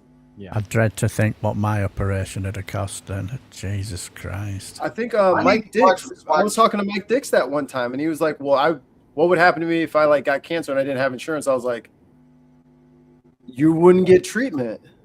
I would have died in 2009. You wouldn't get treated. if I caught swine flu when I nearly died from swine flu in 2009, right? If I was in America, I would have died. I'm guessing. Yeah. Or it's like either you go in, get treated, and agree to pay all this shit back, or you're in debt for the rest of your life. Yeah, they say, yeah, we can save you. We can put you on a plan. And how we can pay that back. That's literally what they do. And here was the second bomb. Does medical debt get wiped after 7 years? Medical debt does not magically disappear or get legally wiped out after 7 years. However, under federal law, unpaid medical collection amounts of $500 or more can only stay on your credit report for 7 years from the original delinquency date falling off. So yeah, you can't even like bankrupt yourself because it's still there. You know what I mean? It's not like a credit card or something like that. It's still there. Again, I knew it was bad. I did. Obviously, I've heard of many times over the years how bad, but I don't know how to put it. Talking to someone who lives there, who actually has the experience of this, so I can get a more tactile understanding of this. I don't understand. What the fuck? See, again, I'd love to go to America because your the paleontology and zoology side of science in America is world class. Yeah. Right? I would love to go. One Angry Pagan, I would love to take you to the fucking Science Center, dude, in St. Louis. Oh my God. We would have a blast. They have velociraptors. They're like this big. They're so cool. Whole intact skeletons. I do want to worry about the visiting. Yeah, that's the issue. I know you wanted to talk about it, but I do want to touch on what's been happening with the primaries, Mikey. So how has it been for the Democrats? It's in particular for the Democrat. Is it what's the group called? DSA. Thank you. Obviously, we consider them the good guys, do we? The DSA, as about as good as we can possibly get in America for their politics, shall we say? So now we get to my favorite part of American politics, right? Now we get to the negotiating table. Thanks, David. Yes. The Democrats and the Republicans are both in the 30s as far as polls go, as far as popularity. Both parties are hated. The president's hated. Congress as a whole hated. Everything as part of the status quo is polling like shit. And wouldn't you know, that is just the opportunity the roses needed to grow from the ashes. Because when you have like everything we've been talking about this entire time, and whether it's happening over there or over here, those things affect the material conditions of the voters. What are you doing to address it? Oh, nothing? Next. Here are our problems. What are you doing to address it? Oh, nothing. Next. No one has to play the pageantry and the red versus blue and all that shit, because suddenly from the ashes rises a pragmatic, progressive, be they called the DSA, the Democratic Socialists of America, or not, people don't care. People want progressivism. People want their shit fixed. We have been paying into things for so long in the hopes and promise that the next big project is going to get started at some point, and it was supposed to be Build Back Better with Biden. We were supposed to be getting bridges, tunnels, all kind of aqueducts, infrastructure. That's what the whole thing. We're going to spend trillions of dollars on infrastructure, and everyone's like, yeah, and we're going to use Detroit steel, yeah, and such from Texas, yeah. Snuff that shit. Just didn't do it. Cori Bush went out on a limb and said, I'm not voting for this spending package unless you keep Build Back Better in there. They primaried her with AIPAC money. Got in Wesley Bell. You know, like this is the DN. Like that's why certain people got all bent out of shape when I said I'm not a Democrat. This is why I'm not a Democrat. The DNC, the Democratic Party, and it's broke entity. It's party apparatus, like its team, the little clique that they have over there, are cutthroat. are heartless, are bastards, are insider traders, are drug users, are women abusers. They're all the same things that the Republicans are. And we've all on our network, we've always called them out. Always called them out. Just out of interest, Mikey, is the "we will win, we will win" still in charge? Fuck Chuck Schumer. Fuck that guy. The guy literally said, I will do what it takes to fund Israel. And it's like, brother, they're telling you they're hungry. And you're saying, I promise to give billions of dollars to someone else. Yeah. That's why El Sayed won. Is That's why these progressive... Is AOC finally being a bit more fucking solid on this, by the way? Because I know a couple of years ago she was being a bit wishy-washy. Like she was being bullied by the establishment Dems. She taking a firm stand on that now. I think the hammer that they wield has lost a lot of its heft because they're not popular anymore. The best thing to do for your campaign is to get on with a Twitch streamer or to get a viral TikTok video or something like that. Podcast. Yeah.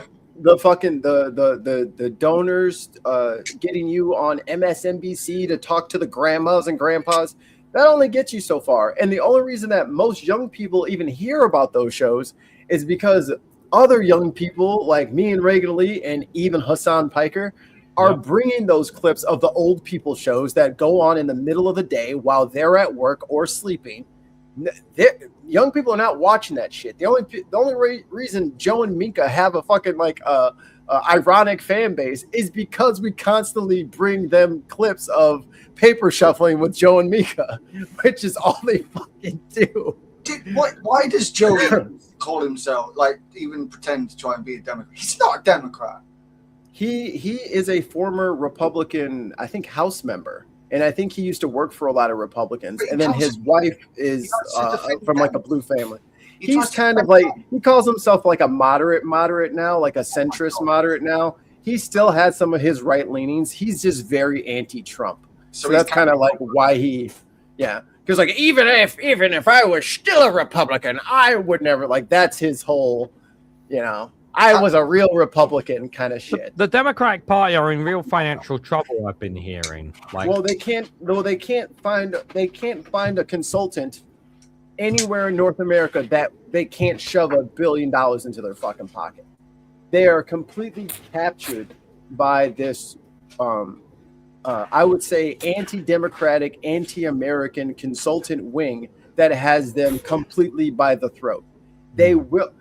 Kamala and Walz, or Kamala and Tim are running all around town, and fucking Tim Walz is like, yeah, I'd love to have a debate with JD Vance as soon as he can get off the couch. And everybody goes crazy. It's funny. He's making fun of the meme. And those fucking Republican guys trying to fucking get into all these girls' bathrooms and shit. It's weird. I think that shit's weird. It was working. The message is resonating. The people are like, okay, we might be back. Okay, we were a little worried at first, but we might be all right.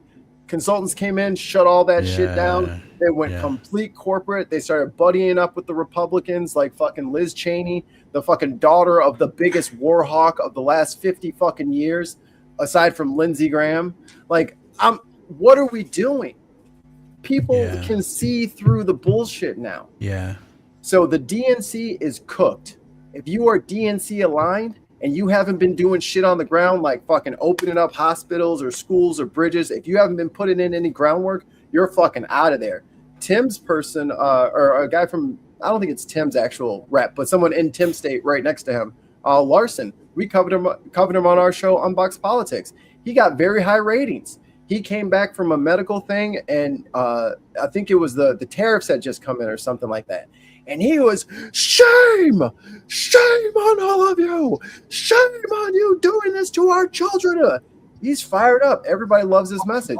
The guy running against him is who primaried him, progressive, 45-ish, great ideas, moving closer to abolishing ICE and moving that's where things have to go. So the DNC is going to have to completely metamorphize. I hope they don't try to fight as nasty as they did with all of the other candidates, as they did with Abdul Sayed and Zohran. That campaign was brutal. The amount of money they put into the opponent. How much money did they put into? It was over $60 million in outside funding. $60 million. And the polls were saying that Abdul had it in the bag as well. The polls saying he had it in the bag. That's not what it was. It was very, very tight. It was super close. Like people were, I can imagine people staying up to watch it, and they would be like, "What the fuck's going on?" I couldn't go to sleep. I had to watch. I usually try to get to bed around like one or two during the week. It never happens, but I was locked in until fucking it was over. I had the Kornacki cam in my pocket the whole time. Too close. But that there was one progressive candidate that lost out. Oh, was it yesterday? I think it was. Francesca Hong. She lost in Wisconsin for the gubernatorial race. That was a really tight one as well. Like, what's your feeling about some of these progressive candidates? I mean, the messaging is pretty, like, some are okay, some not so sure. And I implore everyone, please stop adopting right wing framing on every topic and issue. They just keep going, like they're going straight into people's old tweets and Reddit posts and all this. She's like, look, they said fuck Kamala Harris. See, look, don't they have to just? It's like, bro, you have to let that shit fall off your back. Like going through people's like old internet comments. Like this is fucking like, I don't know, 2014 and you're trying to like cancel people and shit like that. Like it's one thing. We know the Republicans are going to do that. We already know they're going to do it. But it's coming from the fucking DNC as well. They're also digging through everybody's old. It's like we're running against the people who are supporting Trump. Why would you bring up their old shit when Trump is right there? It's like you don't want to win. And that's the case. They would rather the Republicans be in charge than lose to progressives because they have a vested interest in keeping that money going to the Middle East. They have a vested interest in crypto and data centers and all that. They have the same investments as the Republicans. They have the same fucking donors, which is why these progressives, and I love to see it. Christy Berg, shout out to Christy down there in Tennessee won. She won by raising like $120,000. Wow. Which is not a lot, but she is an atheist TikToker and YouTuber who decided to run, and she won her fucking primary. She did it by herself with no fucking PAC money. These people can win elections. And once you have a sizable, maybe 15, 20, maybe 30% of the representatives up in Congress who have never taken a PAC dollar, and now the PACs want to start influencing policy, they no longer have the majorities that they need to get what they need. Yeah. That's how this shit works. We are doing the first steps. It feels like it's taking forever because it is. Yeah. And yeah, this motherfucker's going to try to cheat. But this is why he's trying to cheat, because we are literally at the gate to opening this bitch up in a way that is profitable for everyone, that is safe for everyone, which is healthy for everyone. And not on some weirdo hippie shit, but just on some basic pragmatic, we have all of the tools to get done what we need done, but there are oligarchs stealing all of our shit and diverting our fucking rivers and polluting our fucking rivers and just jacking up prices on shit, which is not fair to us. Not when we're the ones that built this shit. You know? Do you have a similar thing to a problem to what the left does over here? Because over here, well, I say the left because if you think that when you actually take left and right is economic views, whereas you got the social side is progressive and conservative, yeah. So like, okay, yeah. Over here we have this issue, especially towards the north and northeast, where you have more left-wing economically, but socially conservative folk. Okay. Where this is where Labour end up tying themselves in knots. So I don't know if you guys have that same issue over here, because it's not always left is progressive and right is conservative. It's not always the case. So I would just say to that, obviously, you know, it's very, very different, obviously, because obviously you only have two parties in America, and also like it's so much geography wise, like Texas and California are like two completely different worlds, countries, literally, with that when you've tried to make that comparison, because it's more obviously Texas is obviously more people, or would it be fair to say more people on the right in Texas than in the left, of course, but for now, by right and left, for now. But by right and left, do you mean progressive conservative, or do you mean economically? Right and left. Most of the time, right and left. The term right and left means specifically economics. This is why I get annoyed with people. Right. Okay. So I might been lazy with my wording, you know, and just went for whatever I was going for. Most of the time when I'm talking about, but that's the thing. This administration doesn't fit into any of that because he's clearly a socialist. He's taking he's taking parts of companies and keeping them for himself. You know what I mean? He's picking winners and losers in the stock market. So, and he's also a nationalist. So I mean, people can make of that what they will. They don't fit into any of this. So it's like either MAGA or like the Republicans who were conservatives, but this Republican Party, this MAGA Trumpism party doesn't fit into any of that. They're just subservient. These guys, think about this. The Republicans have had a super majority for 18, 20, 24 months. They haven't passed shit. Not what? They haven't done it. They did like the big beautiful bill. That's going up fucking great. But like, you know what I mean? Like there's no executive orders after executive orders coming from Trump. That's it. But even think about that. If you have the majority in the House of Representatives and the Senate, all you have to do is like, hey guys, can you guys write a law that says this? Thanks. He can't get any approval to do anything. He's subverting his own majority to give orders to the executive branch that Congress he wants to do. Like, they don't know how to govern. And this is the dangerous part, but this is also an opportunity for us to change things in a better. Now we see where the holes in the fence are. Like they're trying to do that fucking reflecting pool. Like if that is not a perfect example of why you need checks and balances. Yeah. I mean, one check and balance, and it doesn't happen. And none of this happens. Like directing a war on Signal, for example, an attack on Signal, like app. Like you just think, and Hegseth kept his job. And you wonder just how much intelligence the Israelis have now in the US government. Their hooks are deep, baby. Yeah, the hooks are deep. I have a very apt Terry Pratchett quote for what we're talking about here. This is said by a veterinarian in the book Going Postal. No practical definition of freedom would be complete without the freedom to take the consequences. Indeed, it is the freedom upon which all the others are based.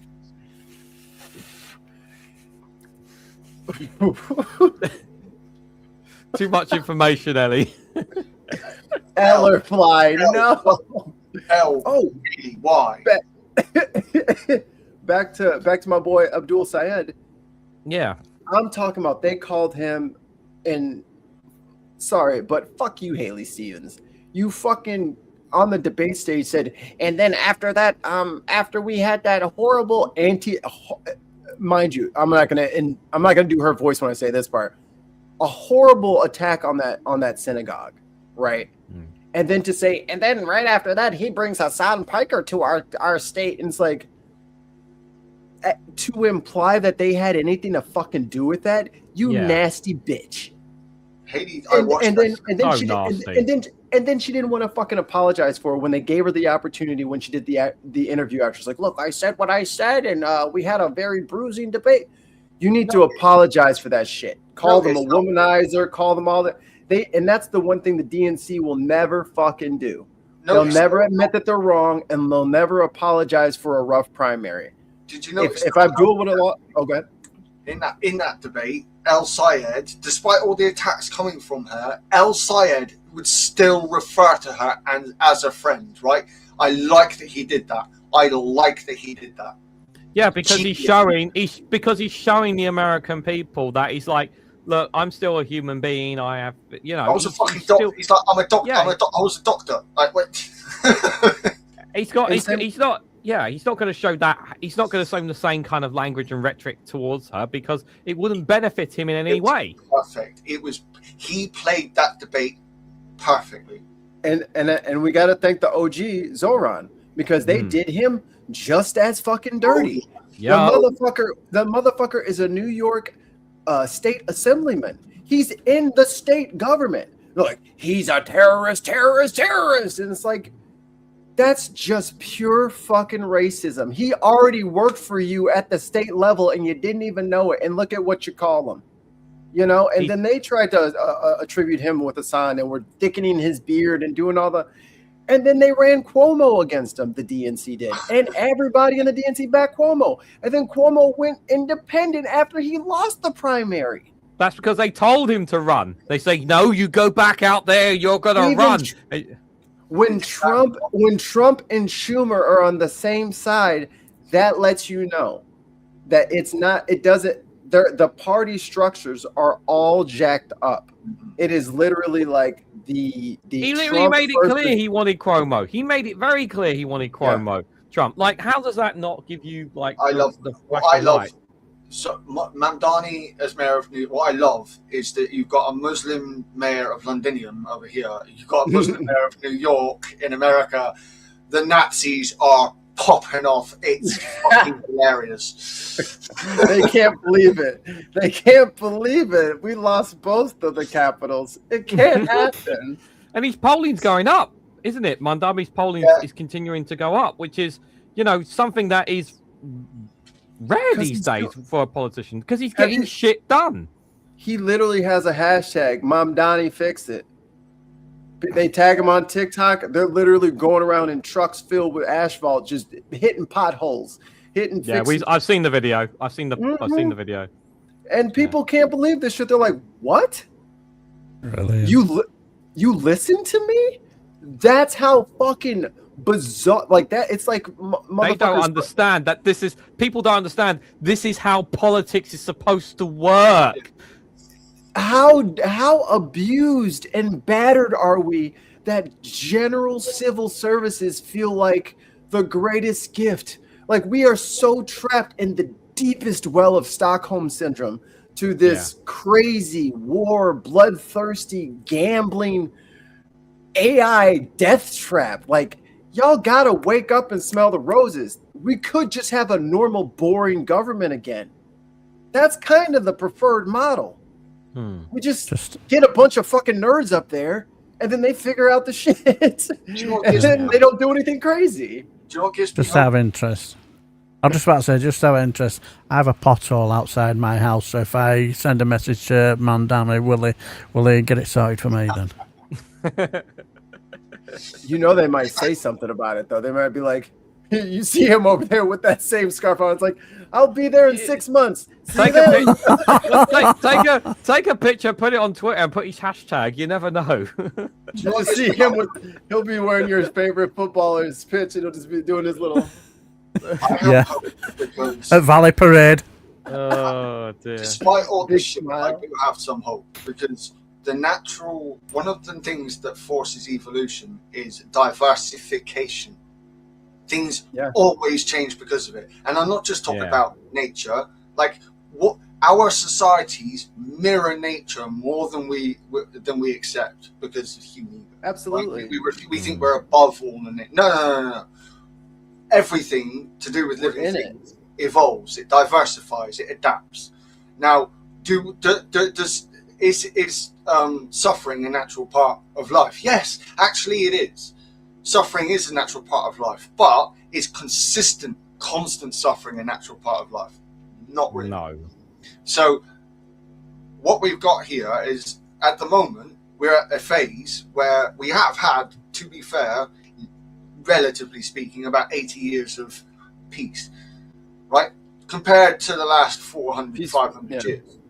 Peace for some. Yeah. Now, Depends where you are in the world. Now, but even then, the overall violence globally did go down. It started coming back up again, and it will go down again. Now, the issue that presses on around all of this, that underlines every single problem we have today, is climate change and sea level rise. No matter what policy you claim to think of, and you claim to advocate for, I bet you climate change underlines all of it. Because that is the biggest thing we face. And Mamdani, Good luck telling Donald Trump that. Yeah, we don't need Donald Trump. That's what I'm saying. Before, we don't need Donald Trump to listen, because the trend is already against him. The global trend is already against him. China are the leaders in the world when it comes to green technology. Yes, they're still using coal and oil and whatnot, but they are setting up the infrastructure so that they can completely cut it off when it's time to do that. Or the next time the strait closes off, they don't give a fuck. Exactly. Yeah. They don't give a fuck. I will just say, you're gonna bomb the strait just to cut off our oil supply, America? Go for it. It rained last week. We're good for another seven weeks. Good job. Exactly. We don't care. Whilst we do need all this stuff, we need to just remember where we're placing this stuff. Don't put electrical infrastructure, like loads of electrical infrastructure, near the coast on a floodplain when sea level rise is happening and we can't stop it. Oh, I cannot wait yet to see the data of how much of the polar ice caps have melted this summer. Oh God, that's going to be an awful read when it comes out. Well, I don't know if you heard this, Pagan, actually, because did you want to know what the temperature, maximum temperature? Do you want to know what the temperature hit in Iceland during this summer? Would you like to know? Do you want to have a guess what the temperature gauge was? I mean, in Siberia. Iceland. Okay, remember this is Iceland. Siberia, which can get colder, it has been seen to get up to nearly 34 degrees. So, the maximum temperature they've hit this summer was 28.1 degrees. Even that's fucking insane. That's the average what we get down here. That's insane. Here in Devon, we have the same temperatures as Iceland. That's just fun. You said Iceland, right? Yeah, Iceland, yeah. That's 82 degrees Fahrenheit. 82 Fahrenheit, sorry. I mean, was that inside the volcano that they have 1 billion of that has lava? Yo, they'll act like they're fucking like, oh, we're worried about the ice and the fucking Krakatoa that's fucking sitting right there. You know what I'm saying? Lava flows going down. To be fair, Iceland's got quite a few volcanoes. Yeah. I like the black sand beaches. Oh, it's the prettiest thing I've ever. And then the ice over it. Oh, one everyone knows, the one that everyone's heard of is Eyjafjallajökull. Yes, I learned how to fucking say it. I visited Iceland several years ago, and even during then, look at him. It was 20 degrees the one day we were there in July, and there was literally no. And they say normally when you see the mountains and whatnot, they're always covered in snow in Iceland. There was no snow several years ago when I went. There was no snow on them at all. And I remember being on the tour guide, they actually said this never happens. And that was just several years ago. What do you think it's like now there? Greenland. Greenland's got like a fucking like right through it, right? It's got that big fucking trench thing, and it's filled with pack ice and shit for eons. Okay, hear me out. It's ice, but all the way in the bottom, it may not be ice. No, it might be liquid. Yeah, it might be alive in there, It might be Pandora. I'm just saying. I think the zombie apocalypse is in that bottom of that glacier in Iceland. And It's not just Greenland. We're gonna die. It's Antarctica. Oh, as well. Greenland. Yeah. Antarctica is the same as the, you know. There is Yeah, they got those. Kilometers under the ice. They're finding water. I'm hoping. If you know what I actually generally believe, I hope that it's like the film Rain of Fire, where the dragon is down at the bottom of the Zaxxon bottom, and they actually uncover a dragon, and it ends up and this female dragon spawns a whole bunch of male dragons, and we all get cooked by the dragons instead. I was like, can we? I'm I'm just saying, there's all this extra melt exposes us to stuff that was frozen away a long time ago that we may or may not have immunities to. But there is the mirror side to that, Mikey, in that they may not have the ability to actually infect us. Oh, we don't forget a lot of the microbes that we get infected by adapted to infect mammals. Yeah, there are a lot of reptilian diseases that we don't get because they can't adapt to us. It's like the that cordyceps fungus they use in it's like the mushroom zombie movies. Yeah, that's bullshit because the cordyceps fungus is adapted specifically to go after invertebrates. So there is I will say there is a legitimate fear of dangerous pathogens coming out of the ice. However, you do have to take into account. Yeah, you do have to take in, and the girl with all the gifts. Great film. But the core of this is that yes, whilst there may be dangerous pathogens coming out, they may not be able to infect us because they weren't adapted to go after us or people or things that are closely related to us. Like I think it's nature finds a way. You can't get out. You still can't get out the fact that you cannot evolve out of a clade, right? Which means that because that's why when it comes to illnesses bats get, we get them easier because we are more closely related to them. That's why dogs and cats find it a lot. They don't actually get infected by the stuff that say rats and primates and bats get because of that. You can't evolve out of a clade. Yeah, it's the same reason why birds are dinosaurs and therefore reptiles. But viruses, though, that if they adapt to us, if they've adapted to a specific type of animal, again, it's like it depends on. But it's been waiting on the animal. It depends. Man, it ain't been no animals down here for a long. I'll take any clade. That's why it's a zombie virus. That's when the aliens come. Do you know how long the ice caps have been around? I would say. Well, it have to be before I was born. before the last ice age. Way before. Yeah, probably a few ice ages. Try 34 million years ago. Million. I can believe That's that. long before our ancestors showed up in Africa. You've got at least a 28 to 30 million year gap of ice buildup, right?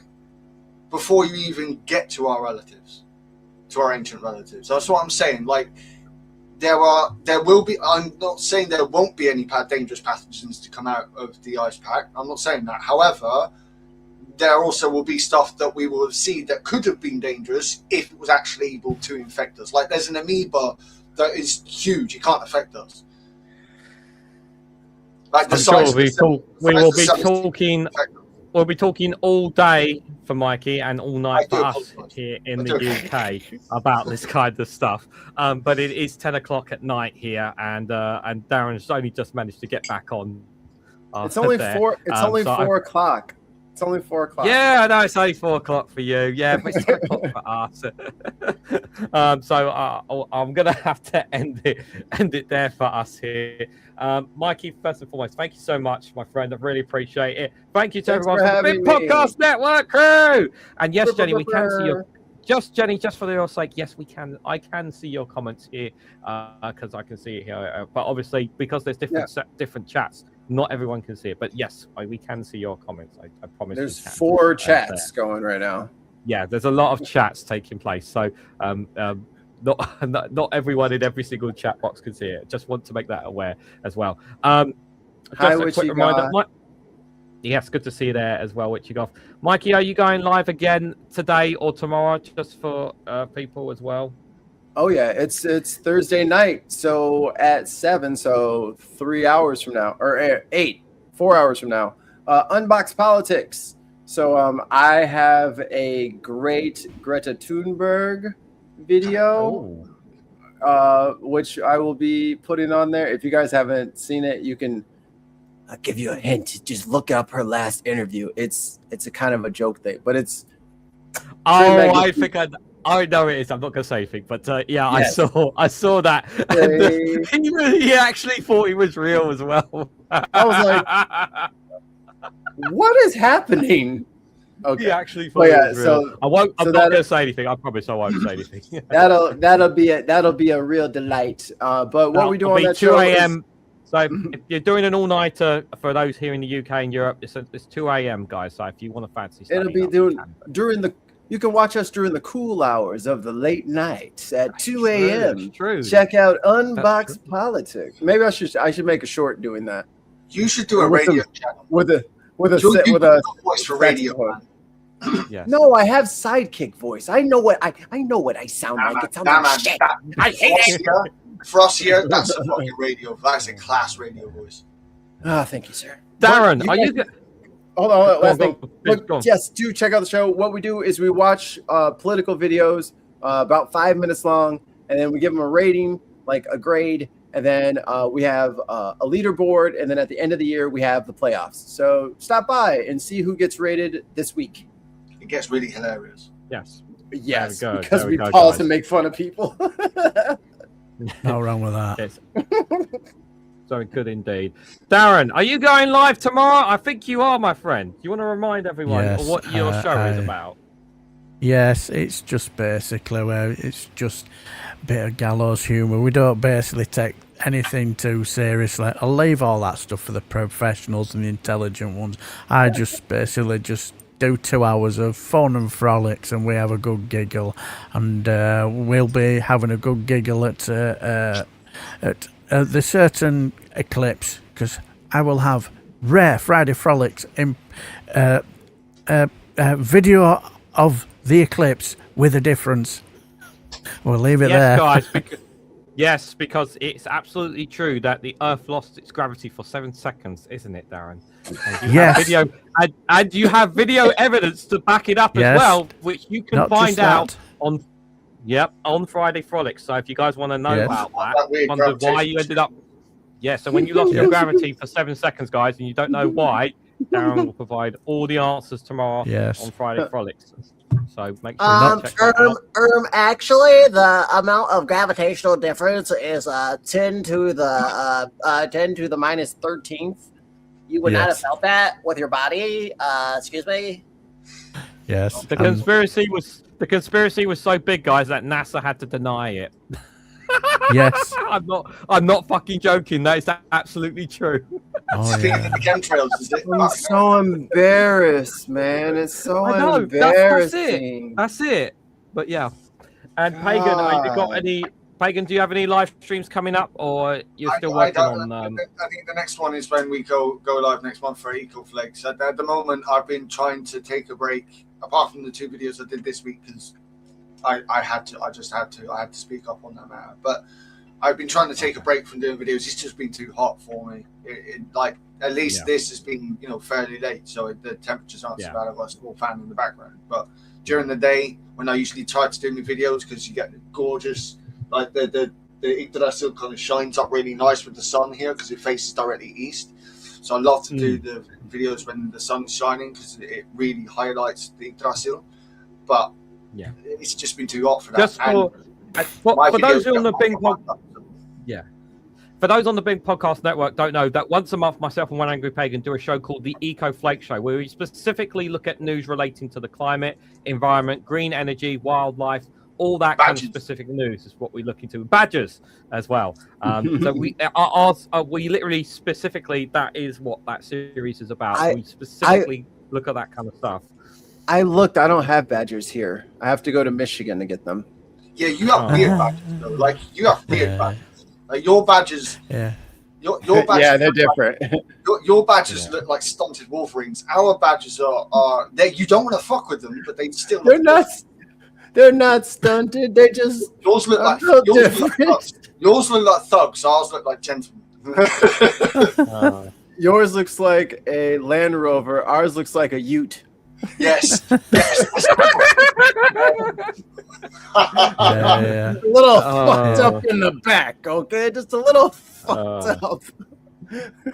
And for myself, guys, just to remind people, I'll be live tomorrow for another Good Morning show at 11 a.m. So if you are awake in the morning in the UK, you can check me out. Also, our good friend who was in the chat, I don't know if he's still there or not, but our good friend Dave McGuinness from the Two Davies shows will be live at 10:30 as well. Do check him out as well. And of course, Witchy Goth, I know she was live earlier today on her channel. I don't know if she's going to be live tomorrow, but do check out her as well.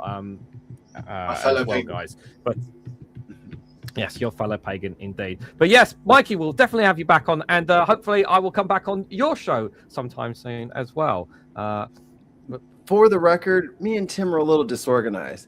Just say, give me the link, and I'll give you the link, and you guys come on whenever you want. Yeah, it's a very open thing, and then you guys are always like, "Oh, well, I don't want to intrude upon your royal." I was like, "Dude, just get your ass." No, it's just whenever you. It's always the worst possible time when you say, "Oh, come on," and it's like I'm literally preparing another show. I was like, "Fuck, I can't." Or if something just pisses you off and you want to jump in and say one thing, we don't care. Just come on. Yeah, it's fine. We're all mates here. We're all mates. Yeah, I'll definitely be back on. Don't worry. And if all else that fails, you've got the right winger here. I'll always jump on if you need me to. Yeah, I know. You can find me at you can find my Discord at One Angry Pagan. So. Yeah, links to everyone's channels are in the description. By the way, guys, if you haven't already subscribed, please consider subscribing. Also, consider subscribing to my second channel, Reganelite Shorts, if you want short videos. They've actually done. You can now actually do thumbnails for short videos. They've just changed that recently, as well. So now I've got more work to do when it comes to short videos. So as well, Mikey's about to get mad at me because the last time I had him on, he said you better have an outro video. Well, guess what? I haven't got an outro video. So, yeah, he's just gonna give you that. Even I can manage that. No, I know you can manage that. You say you're totally disorganized. Well, there you go. I'm just as disorganized. Darren's like, I had a whole ass spinal surgery, but I got my outro video. Man, guys, honestly, thank you everyone for coming along tonight. Thank you guys for all your comments. Thank you to those who gave super chats as well, not just to me, but obviously for the BIM podcast. Really does help support them as well. We really appreciate it, guys. Honestly, enjoy the rest of your days or your evenings or whatever you guys are doing. If you are being in the fucking scorching heat wave like we are, please take care of yourselves indeed. And before Pagan rides into battle, I'm gonna say thank you all, good night, and take care, and God bless, all the usual stuff. And fuck Trump, fuck Farage, and all the other bad people out there. Can I say it? Can I say my thing? Go on, say your thing.